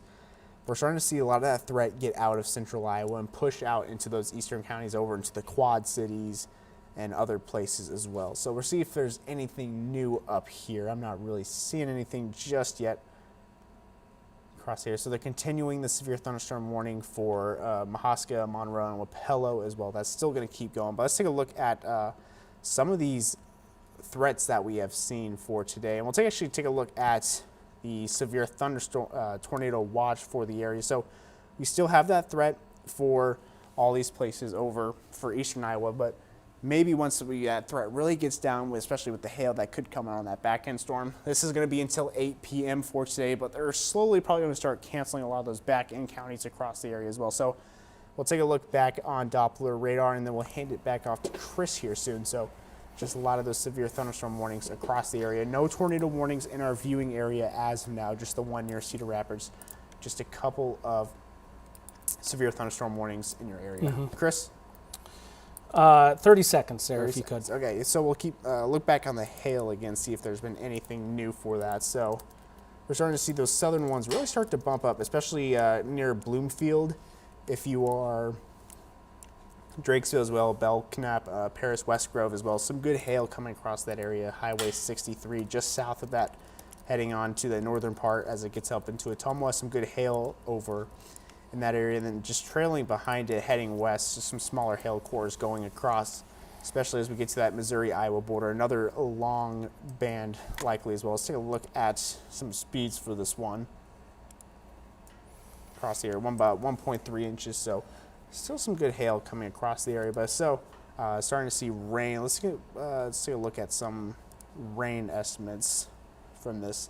It was short, but there's still some good downpours in some spots. So we'll take a look at the 6-hour rain. And I'm good to go whenever you are. Still some decent rain, probably about getting up to about ½ an inch in some spots, especially east of Marshalltown and Grinnell.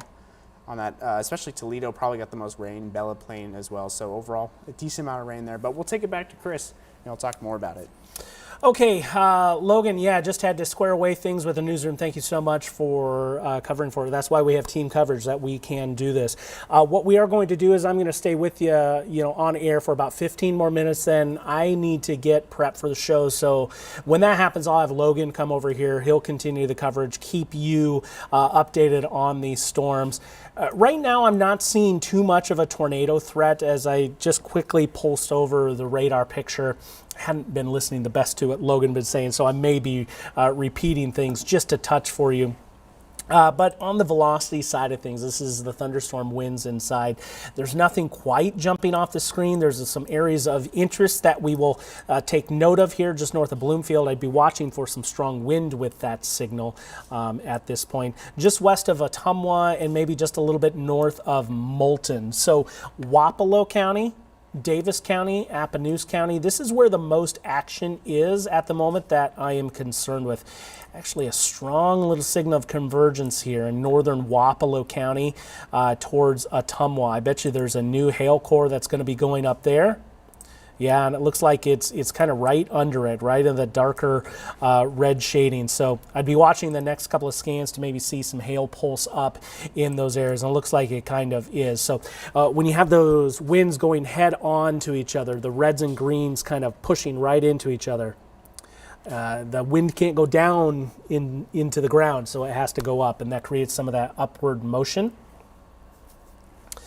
We call that kind of a mark signal, mid-altitude convergence, region of convergence. So a mark signal there, and it can be a sign of a strengthening thunderstorm. Northern Davis County is probably where that strongest hail is at the moment.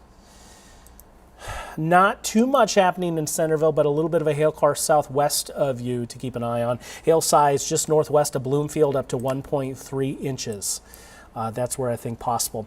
All right, in the booth, here's what I think I want to do. Can we pull up the web PC with some of our photos, and can we just let those cycle through here, and we'll go ahead and check those out. So as that comes up, we're getting it to pulse into view. That is the hail kind of out of Tama, I believe that was. Yeah. So that's coming in out of Tama from Michael, looking at some 2.5 inch diameter hail. That was the report out of there, and that certainly looks to fit the bill. Is this going to cycle through more of those pictures that we have up in the booth? Yeah, let's go ahead and do that. I just kind of do a synopsis of what we have. So this is also out of Tama, golf ball to maybe even closer to 2 inch diameter hail out of that stone. This coming in, oh, God bless my mother, Lana from Sheraton, sharing in the storm clouds from Sheraton. They had a lot of hail damage the other day from thunderstorm moving through on Wednesday. Near Gilman, Tamara sharing the hail on the ground there, probably nickel to quarter sized. In Gilman. A quarter-sized hail from Angie in Des Moines. This was near Lincoln High School, so pinning up some severe hail there, maybe nickel to quarter-sized again from Angie from near Lincoln High School in Des Moines. This is going to be a little bit larger out of Tama. I put that closer to the ping pong ball sized. You can kind of see the inner core of the rings to that too. That's so cool. That's actually the number of times it circulated around. Looks like that could be maybe 3 or 4 times that one cycled around into the thunderstorm. Very interesting to see. Logan, feel free to interject if we have anything pertinent that needs to go across. So some marble-ish sized hail, penny sized if you will. From Chris out of Pleasant Hill, I believe. This is huge. I don't believe I've seen this one. This is out of Melbourne. That'd be getting the golf ball sized hail from there as well. Yeah, certainly. Not sure of where this one was, but that's getting to be close to Yeah, this is Melbourne from Sherry. That's getting close to be upwards of tennis ball sized, I would say. That's seriously impressive. So a few of those reports we wanted to pass along. Colfax earlier, golf ball sized hail. So hail still playing a major role. You know, one thing that's a little bit surprising, and Logan, feel free to jump in at any time. I was expecting wind to be more of a significant role today. I was expecting more of a linear mode of storms, and so far it's kept it more individual than not. What are you thinking on this? Yeah, I think I definitely agree. I showed it earlier. We had that wind threat. I showed it was on that very high end there, but the hail, like the stronger ones, higher risks, were actually more east over into that Quad Cities area, and we got decent sized hail over here east of Des Moines as well. So it was something definitely intriguing as well. I think we got the highest was 2.5 inches there for the highest diameter. Yeah, I think so. Tama is where we got that done. So I'm going to pull it back in on me, get repositioned, and we'll go back to the radar picture. It's been a few minutes since we've touched on what's happening. I think northern Davis County has the most impressive signal. Southern Wapello County, we're just kind of mass warning now over southeastern Iowa. So Keokuk County now is included in a severe thunderstorm warning until 5:30. And just putting the tornado possible tag for all these little areas of interest that we'll continue to track along with it. The best hail signal is about halfway between Ottumwa and Bloomfield, right along Highway 63 there, or just to the west in this image. I'm going to zoom in just a little bit more and see if we can get any more communities to show up. So near Belknap, Drakesville, Ormanville, Ash Grove, a little bit to your south and east, heads up near Flores. And if this continues to hold, I say Eldon Agency. Yep, keep an eye out for some of this larger hail, up to 1.5 inches in diameter being suggested from our software here in-house. A plethora of reports, 1-inch hail reports out of New Sharon, out of Bussey, 1-inch hail being reported, Melrose, 1-inch hail being reported, and 1-inch hail being reported in Plano in western Appanoose County. So that's just up the highway here off Highway 2 up 140. I don't believe that's 142 anymore. I believe that's a county highway. But regardless, there's been some history of some hail tucked away with these storms. Logan? Yeah, taking a look here, the National Weather Service here in Des Moines had this area circled out over here as a place they're looking for another round of showers across this area. So what they were saying is with this area heading across here over in southwestern Iowa. Chris, would you switch? Oh, I'm sorry, Logan. There we go. So we're taking a look at this area in this white box here. Not the best circle, I tried my best, but this area generally is where we're going to be seeing potential for another, as that main line really moves its way out. We do have their eye on another post-frontal development for these areas in southwestern Iowa that could work its way over here. They may expand into more parts of northern Iowa as well behind that main line. Booth, we need to prep for on air. We have a new tornado warning, and we'll get going with that. 1 second here. Logan, I'm going to take over. Okay. All right, here we go, folks. New tornado warning. It's going to be Bloomfield, Davis, and Wapello County. So this will be long form. Yep. Stand by, friends. Back into it.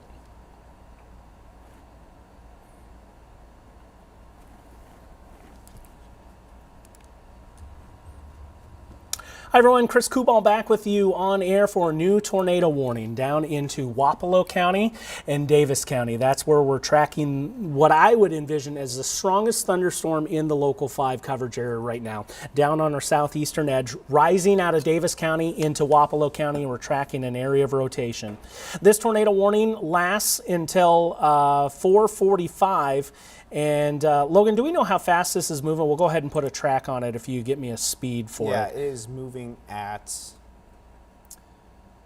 35 miles an hour northeast. Okay, 35 miles an hour to the north and east. This is a screaming signal on the rotational side of things here, north of Bloomfield. There's also a pretty strong hail signature along with that. Let's go ahead and track this one for you. We do have concern for a tornado in Agency if this continues to hold as it passes into southeastern Wapello County, Batavia towards 449.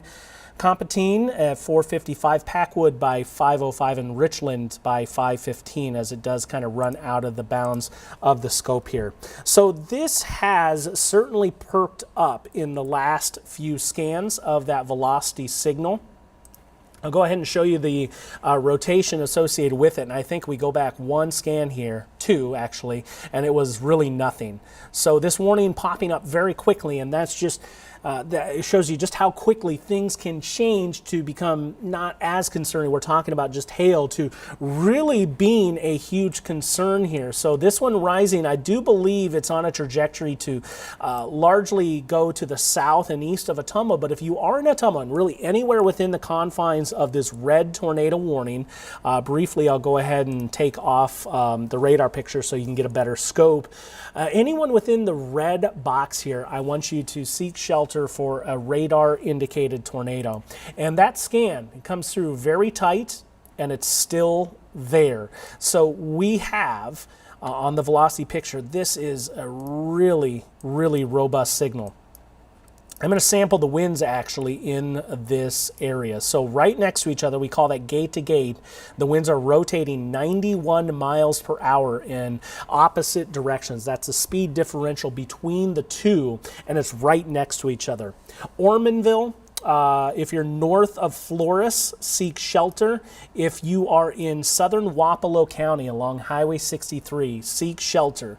Up towards Cliffland Agency, I want you to pay close attention to this one. Leave the television on and get to your safe place.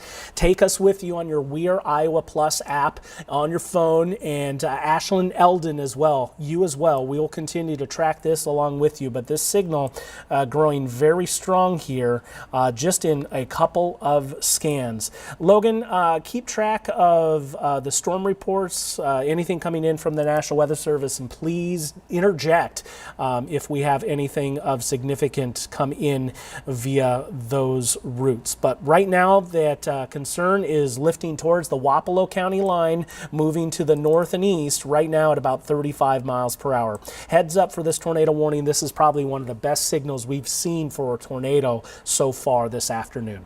Logan? Yeah, so you saw that tight velocity couplet there, and what they were saying is we have that tightening rotation occurring in that storm here just north of Drakesville in Davis County. Favorable environment for tornado development, so that's why they did issue that tornado there, and it is definitely pertinent. We do see especially those brighter greens and those brighter reds right next to each other, that velocity couplet across that area, so definitely a strong signal for rotation coming across the area, especially just, oh, look at that, a really bright green coming across the area. It looks like this is the newest scan right here, and it's still persisting with a lot of that green coming into the area and that red coming around the back. Now taking a look at the radar for that, actually we'll take a look at shears and see if we can see anything with the shear for that.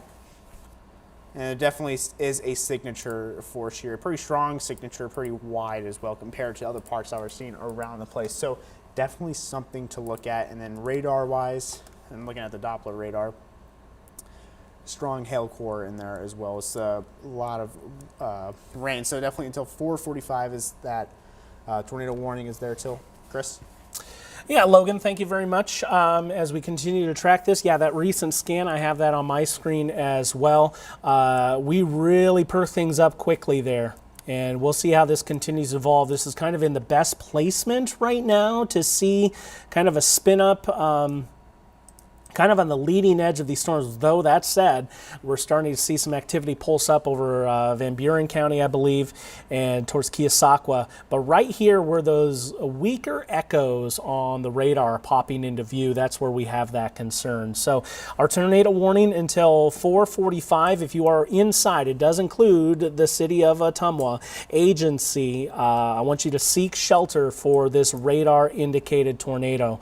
A lot of the thunder, so to speak, no pun intended with this, has been devoted further to the northeastern segment of this overall line. That's where we actually find most of our storm chasers at present, tracking these storms. We don't have so many down in this area, but we're always tracking those chasers along for you, and we'll bring you in if they see anything. So Wapello County, northern Davis County. Here's a look at that latest return showing up, the concern passing into Wapello County from the south, just to the west of U.S. Highway 63. There's also been some signal that there's some stout hail tucked away in with this storm as well. And while I do believe it's on the downward trend, it is still severe, and we're going to be watching for some hail associated with this storm as well. So the rotational component here, we've seen all sorts of little spins in southeastern Iowa develop. One confirmed tornado via spotter in northwestern Monroe County earlier this afternoon. This is the broadest area we've seen with that shear being noted. And in the last couple of scans, it's been pulsing up very strong. Eager to see that next scan as it comes through. I don't have it off screen from me either, but that would be an area to watch, and maybe something anticyclonic north of Ottumwa. Wouldn't you say there, Logan, that's trying to get going as well? Yeah, I would agree with that as well. I was taking a look over here. So, look down here. Still, yeah, strong rotation starting to work its way up into Ottumwa. I will say on the scan, though, not the most brightest red on the other side as well. We still have that bright green working its way into the storm. Could be a lot more of an updraft coming into the area as well, but also just wrapping around. Still have some of that red there with that couplet. So still something to look at. Chris? 1 second while I go through a video here. Yeah. For you. It looks like this is out of our area, so I'll let it be for now. But Logan, thank you very much for that synopsis. Still waiting on that next piece of data on the velocity side of things, but there's all sorts of little interactions happening all over Wapello County. This is the storm with the most concern at the moment, not only for that tornado risk, I just think it's the healthiest overall out of everything that's left in southeastern Iowa.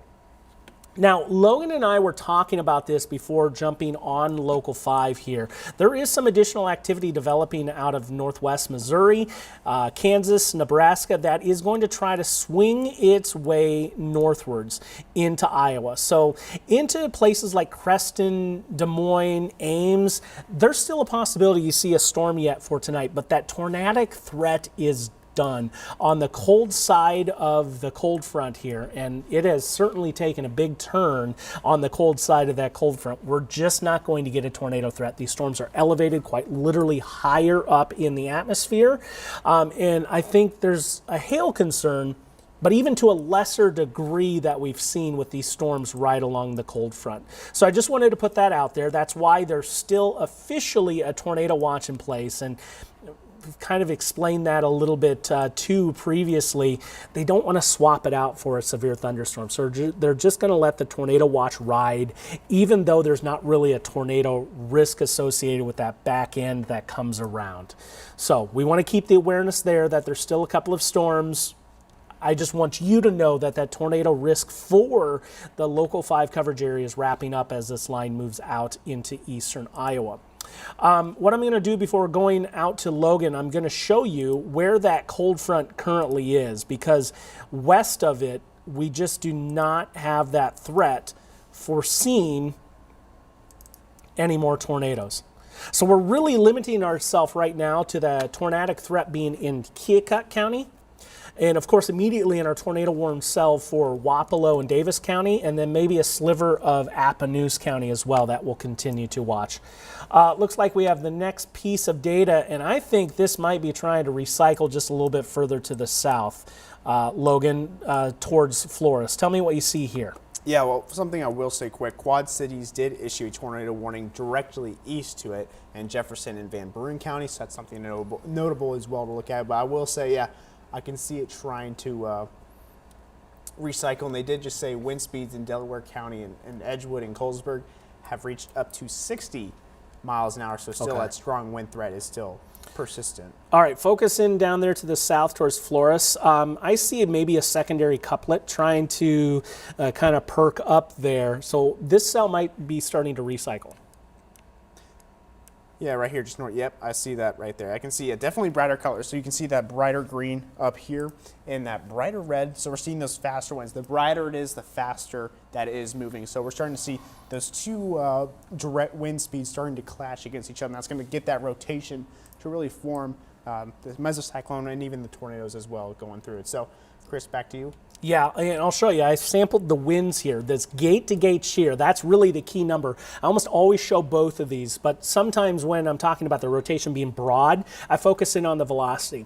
What I'm looking at right here is gate-to-gate. This means these pixels to pixels. The green and red bins are kissing with those bright colors. So bright and tight.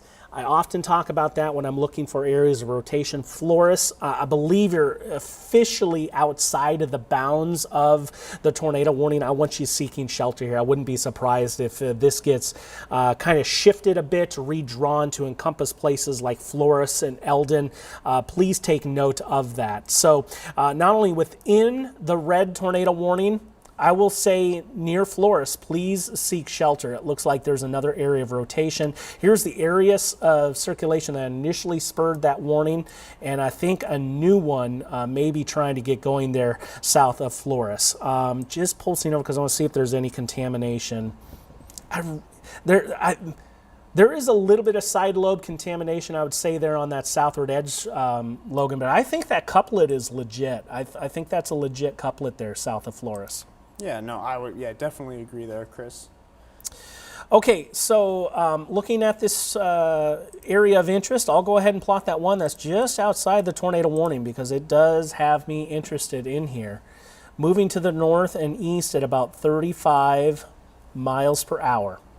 Eldon, should this circulation continue to hold, will be near you by 4:45. This will pull in closer to Batavia at 4:55. Yeah, Flores, we're going to get a next scan in here that is very concerning. Seek shelter, Flores, Eldon, Batavia, please.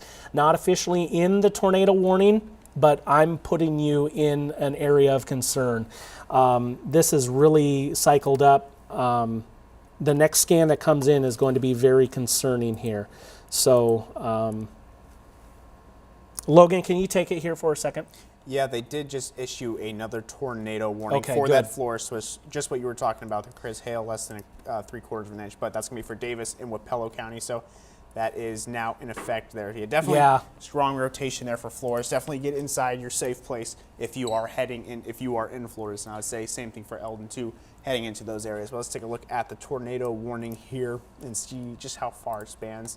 Looks like it gets to those county lines as it cuts off into the Quad Cities forecast area, so they don't go any further. They have the other one here, but this is, that rotation right here into Flores, heading into Eldon as well. Those times that Chris gave you, follow those times. That's when the storm's going to get back into your area. But definitely, if you're in Flores, take shelter right now. That's a pretty strong pattern that we're seeing for that couplet across the area as of now. Now, I'm not seeing anything really else here on National Weather Service chat, but they did issue that tornado warning. So that is something to definitely look at. Hopefully we can get another scan here real soon to take a look at that as well. But definitely strong rotation just right into this area, southwest of Flores. Very bright red, very bright green into that area right next to each other. That's how we get a lot of that rotation. We'll take a look at the shear as well, see if it's right on the dot there. We can see a lot of that shear across that area as well for those two places. We'll take a look at the correlation coefficient to see if there's that's anything a good thought. in there. And I don't, looking just off screen. I don't really see anything here, just potentially a lot of the hail that could be up in that area as well with the smaller or lower correlation coefficient. That's right, Logan. I'm going to take over here for you. I'm very concerned right now, northeastern Davis County, southeastern Wapello County. So from Flores to Eldon, please take this one very, very serious. We have a very strong signal for a tornado, so far being called radar indicated. And you know what? It does have more of a easterly line. I'd watch out east of Flores toward Chequest as well. So basically, and I'm going to freehand draw here, there's that next screaming signal. Basically anywhere in this area, heads up. So right over Flores right now, I'm just going to sample some of these winds, and they are strong. I have 56 right there, and I have 51 right here. So we're looking at close to 110 miles per hour rotationally, and it's not quite gate to gate anymore, but it is very, very strong. It's only about 2 or 3 miles and right over Flores. So in the booth, if you could pass along to the newsroom, please check in with Davis County and see if we have any confirmation coming in from authorities down there. That would be great. And we'll continue to work to get you that information. We're kind of getting on the edge of the radar site here. We're actually sampling the storm at about 9,000 feet up. So that's getting pretty high in the grand scheme of things. A lot can happen underneath that storm, but this is a very strong signal way up high. And so to see it as tight as it was in that first scan, that gives you a big concern because we're sampling it, a good 20% up into the storm. So there's a lot underneath, and typically that rotation gets more tighter. Tornadoes typically into more of a cone feature. So as it's descending down, that signal gets smaller and smaller. At the base, that's where we find it the tightest. So that's my concern there in northeastern Davis County near Flores. That is the strongest signal. I will show you the rotational components to things out of this, and this is the first time we've seen kind of the blue cyan color come to fruition here, popping up there just to the south of town. I can't quite get it to pull up, but there it is. So just waiting for that next scan to see how this one's going to meander. It does look like a northeasterly, slight easterly component to it. We'll continue to track it here. Logan, any word from the National Weather Service on things? Yeah, they did say they are watching those 2 areas of circulation over Davis and Wapello counties, with the second tornado warning now issued, but there are still no reports of anything on the ground just yet. And I think they might have sent something else. They're canceling the tornado watch, looks like, for some counties, and they're going to continue it for some. So okay. So there are some places in the Local 5 area you're watching right now where, the threat is done for you. But there's a whole lot of other locations that are still dealing with not only the tornadic threats, but there will be a couple more storms pulsing up. We're starting to see that back towards Mount Air. And we'll continue to see this activity lift from northwestern Missouri as we go through time, but it's not going to be tornadic. I would say storms are completely done for you if you are north of this line or west of that line, from about Creston to Des Moines to Waterloo. So there's going to be a little bit of a fringe area, yes, in there. But if you're generally speaking west of there, you're going to be done for the night, and your temperatures and wind associated that's ongoing out there would give credence to that likely being the case. Things have definitely turned from where we were earlier into the day. Still a big concern for a tornado now lifting north of Flores. This is approaching the Eldon area. Don't have that new scan in, but when it comes in, we're going to see that area of concern more up here, right along Wapello and Davis County line. So that scan's still coming through. Some big shear that is occurring down into that area. Logan, I have a message I need to check. Yeah, we'll take a look. They did update that tornado watch, like I said earlier. They did take out a big chunk of central Iowa, getting Des Moines out of it, but we're still pushing along that Waterloo-Ottumwa line, where it's still going to be until 8 p.m. for that tornado watch there. But they did clear out a big chunk heading into Fort Dodge. So we still have those chances for some strong storms to pass through. The biggest threat is going to be that hail along that line heading from southeast Missouri on northward, with those post-frontal storms right after. But overall, they did cancel a bunch of counties on that tornado watch. So now it's more into eastern Iowa, into that Quad Cities for the big threat there. Now, we'll take a look back on the radar here and see if they did, or if they said anything here. Yep, they cleared a large area for that tornado watch, but they're still expecting a few storms post the cold front over south central and central Iowa, where hail could still occur within those storms as well. So taking a look here with our tornado warnings down here. We still have that strong rotation. Now, the thing that's happening here, while we have these multiple tornado warnings as well, is that this line right here is the cutoff between the Quad Cities and the Des Moines area. So they do their own warnings, and Des Moines does their own warnings as well, and that's one of their cutoffs right there where they stop forecasting. So definitely something to note, as well as the warnings here are going to keep getting smaller and smaller as we get through floors. But let's take a look here at the velocity and see if we got another scan for that.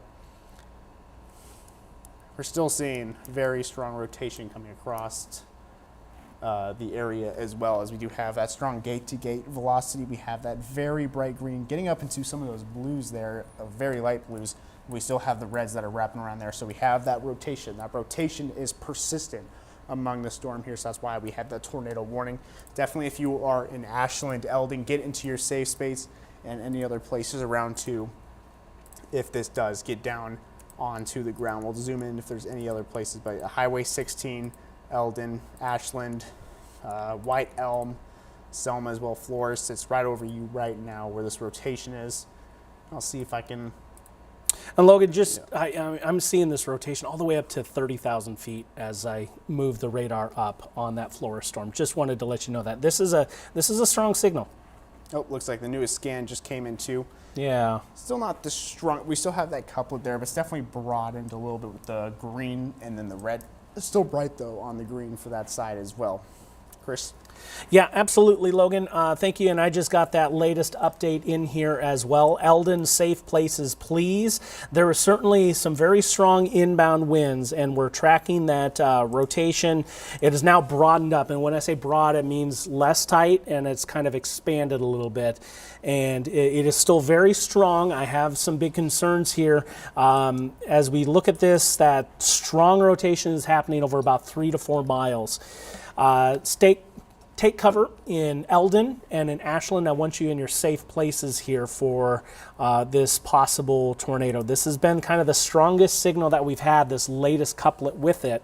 I'll actually throw up the tracks of this and we'll show you kind of how it's been. I'll say that northern couplet, that initial warning why we came back on to Local 5 with you, a lot of that has washed away. So we still have 2 tornado warnings for Wapello County, but the most concern, the emphasis is being put on Eldon.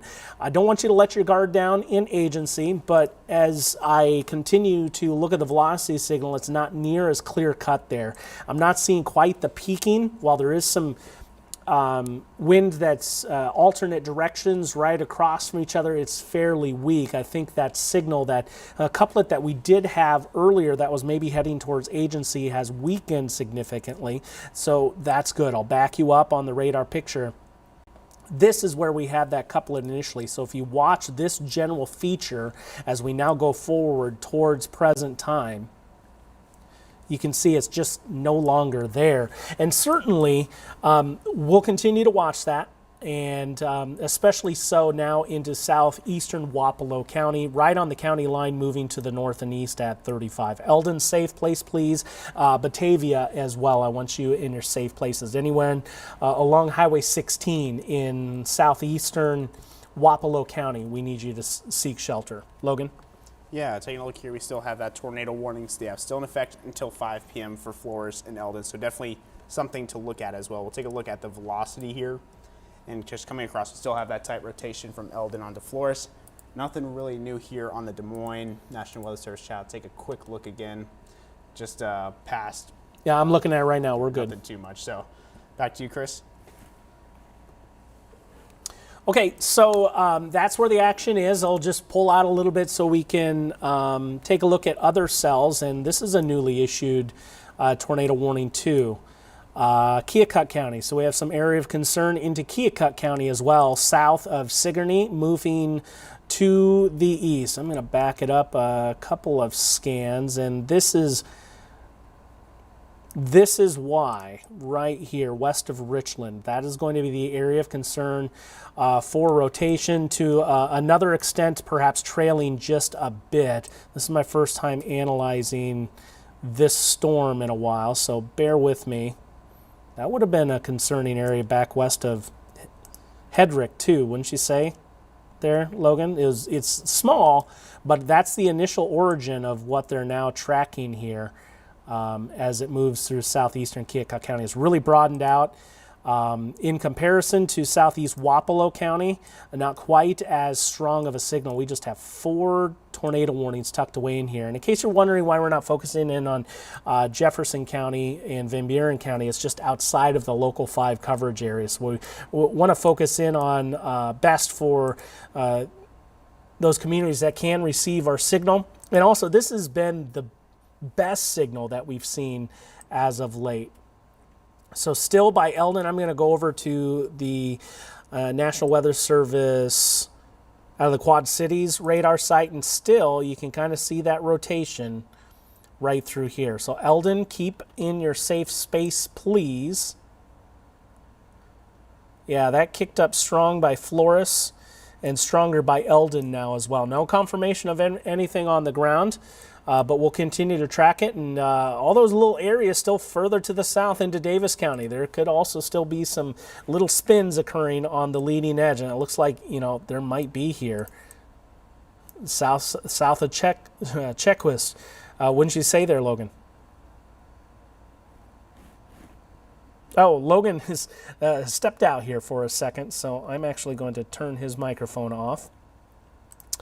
And the area that I was watching is that I just mentioned is since kind of gone away in that next scan. Let's focus back up towards Eldon. That's a good sign. I like the way this is going at this point in comparison to what it was. Eldon continue to be in your safe place. This would be the area of interest in that spin that we have right over town right now that we are watching. Logan, do you have an update for us? For some stuff here. So they're still going to continue that tornado warning until 5 p.m. for the southeastern Wapello County. The northern warning has been canceled. Okay, let me take a look here back at the warnings across the area. Let's take a look here.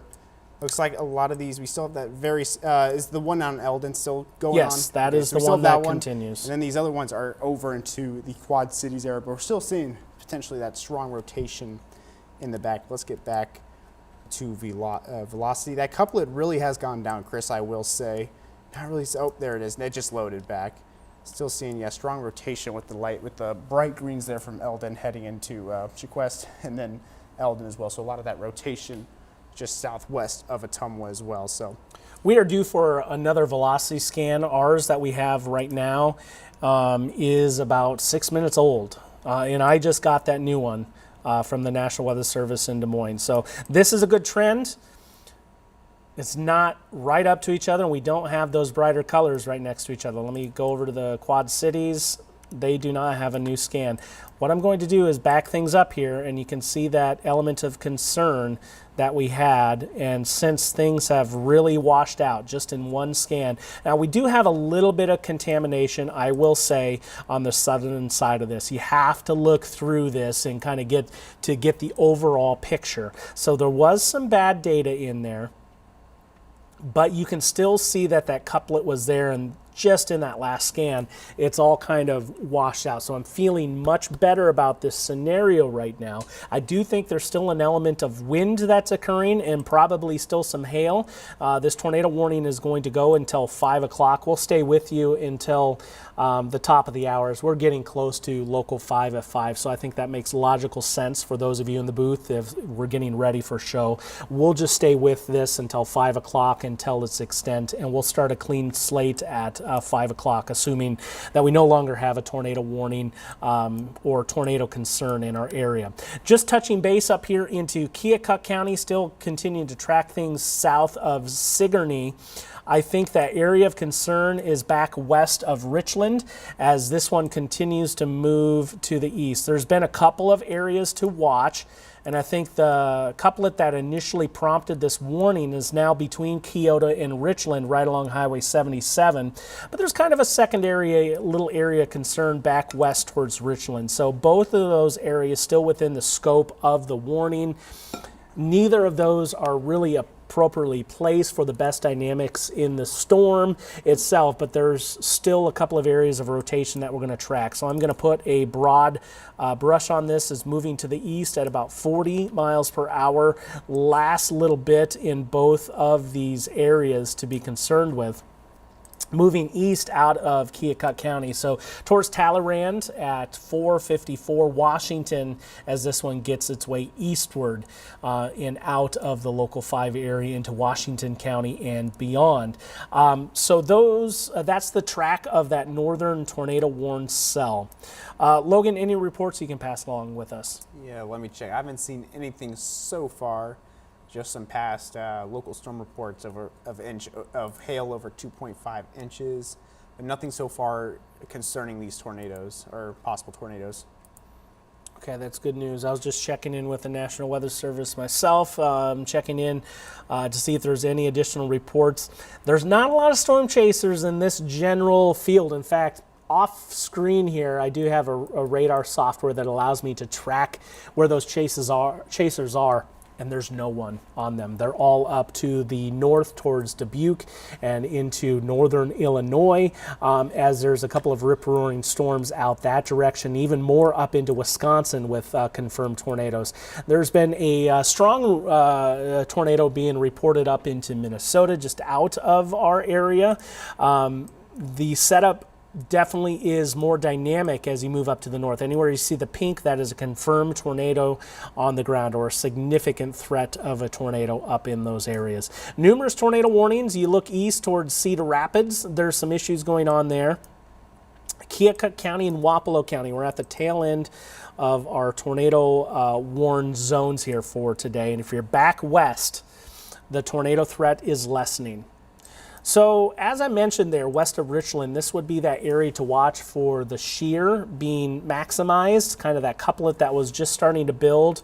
Prior, it was a little bit further to the north, and it's not even showing up here on this. But 2 small areas west of Richland that we'll watch right along Highway 78. So heads up towards Brighton as that one moves off and to the east. How's things going down there in Wapello County, Logan? Yeah, let's take a look over at Wapello County. Still just seeing some of that rotation. Looks like we see 2 of a new scan just came in. Or I think it was switching radar sites, but we still see some of that rotation there. Some strong gusts heading across Richland, but not a lot coming back on the other side. So definitely could be an updraft to storms as well. But overall, nothing too much starting to get on the back end of these storms, I will say, especially the ones down in Missouri. Looks like they're pushing their way not so far up north as that's of good now. But we do see some of those storms and showers from the southwestern parts of Missouri, northwestern parts of Missouri start working their way across into the Iowa border. And those are less concerning to me and less concerning to the National Weather Service. In fact, I haven't seen a warning on them in quite some time. Tornado watch until 8 o'clock for the county shown. So officially for the local 5 area, Tama down to Poweshiek, we get into Mahaska, Keokuk, Wapello, Davis, Monroe, Appanoose, and Wayne counties, though I would say, even the threats are done for all of these counties. These 6 counties, the threat is done. So we'd especially watch Keokuk, Wapello, and Davis counties for what is left. And at this point, Logan, I would entertain your thoughts on this. I'm not too keen on any tornado threat actually being viable at this point. Your thoughts? Yeah, I would say so as well. They're planning on just letting that one expire over the one in Wapello County. I'll take a look at what Quad Cities is saying for anything, but nothing, so far so much, but just letting it expire and go out. I do think there's a small area of rotation. Thank you very much, Logan. Kind of coming out of the agency area. So that, Eldon area towards Batavia. Here you see it. That threat now, it's pushing out of the local 5 area. There is still some rotation there. It's fairly broad. I would say moderate in terms of its speed and rotation, but this is getting out into Jefferson County now. So I'm content to say that with that tornado warning in southeastern Wapello County, threat is done. And that would conclude the tornadic threats that we have for, before I say this, I'm going to look one last look at the velocity signal. I don't see any huge concerning zones. One little area tracking in southeastern Davis County we'll keep an eye on, so heads up for that, Logan, if you would.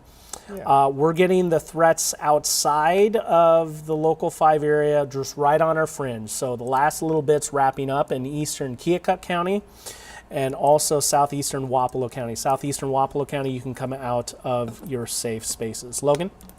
Yeah, just taking a look at the one here in Batavia. This very broad rotation, like Chris mentioned earlier. Nothing too much, I would say, happening. Just very broad rotation, still persistent across. But to even taking a look if there's any hail, or taking a look at some of the hail here for these storms, we're starting to see not as big a core as we saw earlier in today, but still some decent sized one, especially just south of Eldon with that rotation right there, getting up to just probably around it. And same thing for Richland as well, but overall, not the most biggest threat for hail as of now.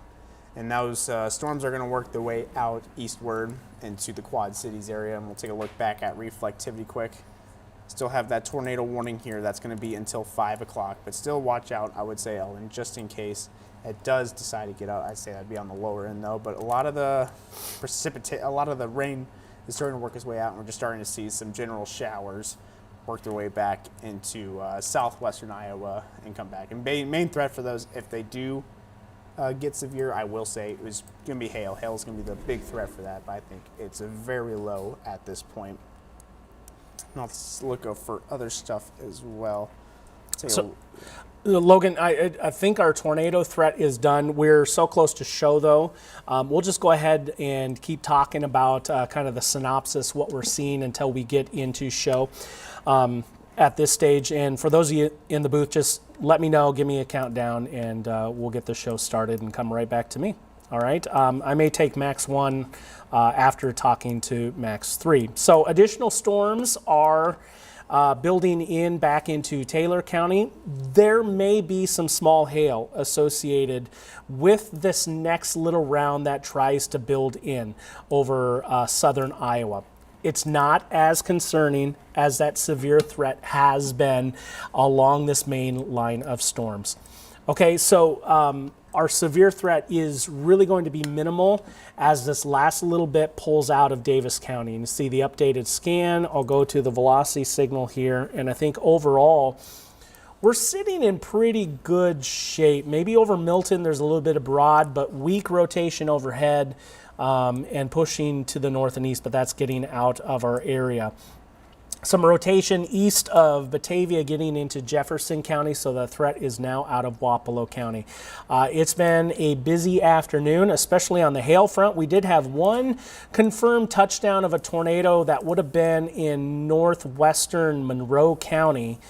No official dot there, but we'll definitely be following up on things very closely. A lot of hail reports, and I think the largest one that we've seen today, and is up near Tama, and I probably can't even sample the one I want to get a hold of here.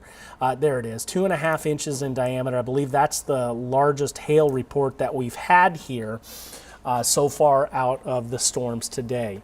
So one confirmation of a tornado coming down in Monroe County, a lot of hail. One thing noticeably absent has been the significant wind. This one didn't really come together and form into that full linear mode early enough, and I thought that was going to take over and be dominant, but we're still keeping things. And even in this, while you do see a line, it's not organized. It's not a big bow echo. It's more individual cells just kind of being a conglomerate and pushing their way eastward. So those little spins have been there. We've seen the backward spins with some of these storms as well, and I believe that one confirmed tornado was a clockwise spin, which we don't get to see all too often. How far out are we? All right, we're about 90 seconds out from starting Local 5 News at 5 o'clock. And just to kind of reiterate here, Tornado Watch has been canceled for the vast majority of central Iowa. I would say at this point you could even lop off these 6 counties onto that watch. I think we're kind of wrapping up today's big-time severe weather risk as these storms push off into the east. Logan, any last thoughts here for about 45 seconds? Yeah, let me see if any of the National Weather Service chats have anything. And there's really not a lot of stuff on here as of now. I think it's just those back end storms. If those do manage to start getting their way back up, the biggest threat for that, the tornado threat's going to be very low, but it's just going to be potential for hail getting back into the area for those southwestern Iowa showers if they do manage to go severe. But we're starting to see this threat is really starting to dwindle and is pushing their way out into the Illinois border and parts of very southwestern Iowa. All right, Logan. Southeastern Iowa as well. We'll come back to me. Thank you so much. We are going to go ahead and start our local 5 news at 5 o'clock.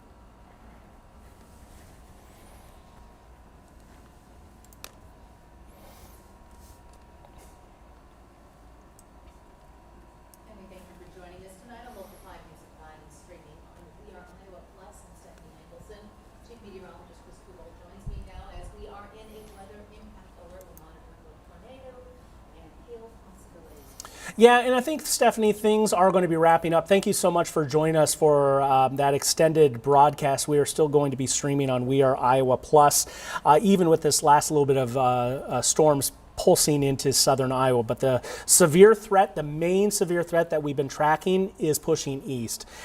There's still technically a tornado warning into Wapello County for the next minute. That's going to be going away here shortly, and our risk is done. One severe thunderstorm warning wrapping up out of Keokuk County as well and pushing to the east along with that tornado threat. So from there, we start looking at what's happening further to the west. Let's go ahead and go over to Max 1 if we can, and I will go ahead and track what I think is going to be happening on there. Here's the tornado watch that has severely been trimmed up, and I would say we could even trim a little bit more up from that on the eastern edge. We're wrapping up with that threat. It's blue skies now in Des Moines, 56 degrees for that temperature. It has sharply cooled down with a sharp northwest wind. We're at 50 in Fort Dodge and into Carroll, and 65 down in Lamoni. There's going to be a narrow little corridor, and you see that there where those numbers kind of flutter upwards behind that big warm mass. That's where I'd watch for these additional storms to try to maybe pulse in here over the next couple of hours. Maybe some small hail with it. Hasn't really done much in the last hour as those storms have been into northwest Missouri, but we'll still track it. Tonight turning colder and windy. That wind is going to come up significantly on the backside here up towards 35, 40 miles per hour. It's generally going to hold through most of the day tomorrow, as well as we continue to go through tomorrow morning. And then into the afternoon, once we get that atmosphere to mix up a little bit, that wind goes just a little bit stronger. Colder for Saturday, only a high of 53, 59 on Sunday, and then those temperatures warming on Monday, 70 degrees is the expected high. I'm going to continue to track storms entering southern Iowa from the south and west, and we'll keep you updated as we go through the show. Stephanie? Chris, thank you so much. Heads up for drivers heading home at this hour. I-235 westbound at 56th Street is experiencing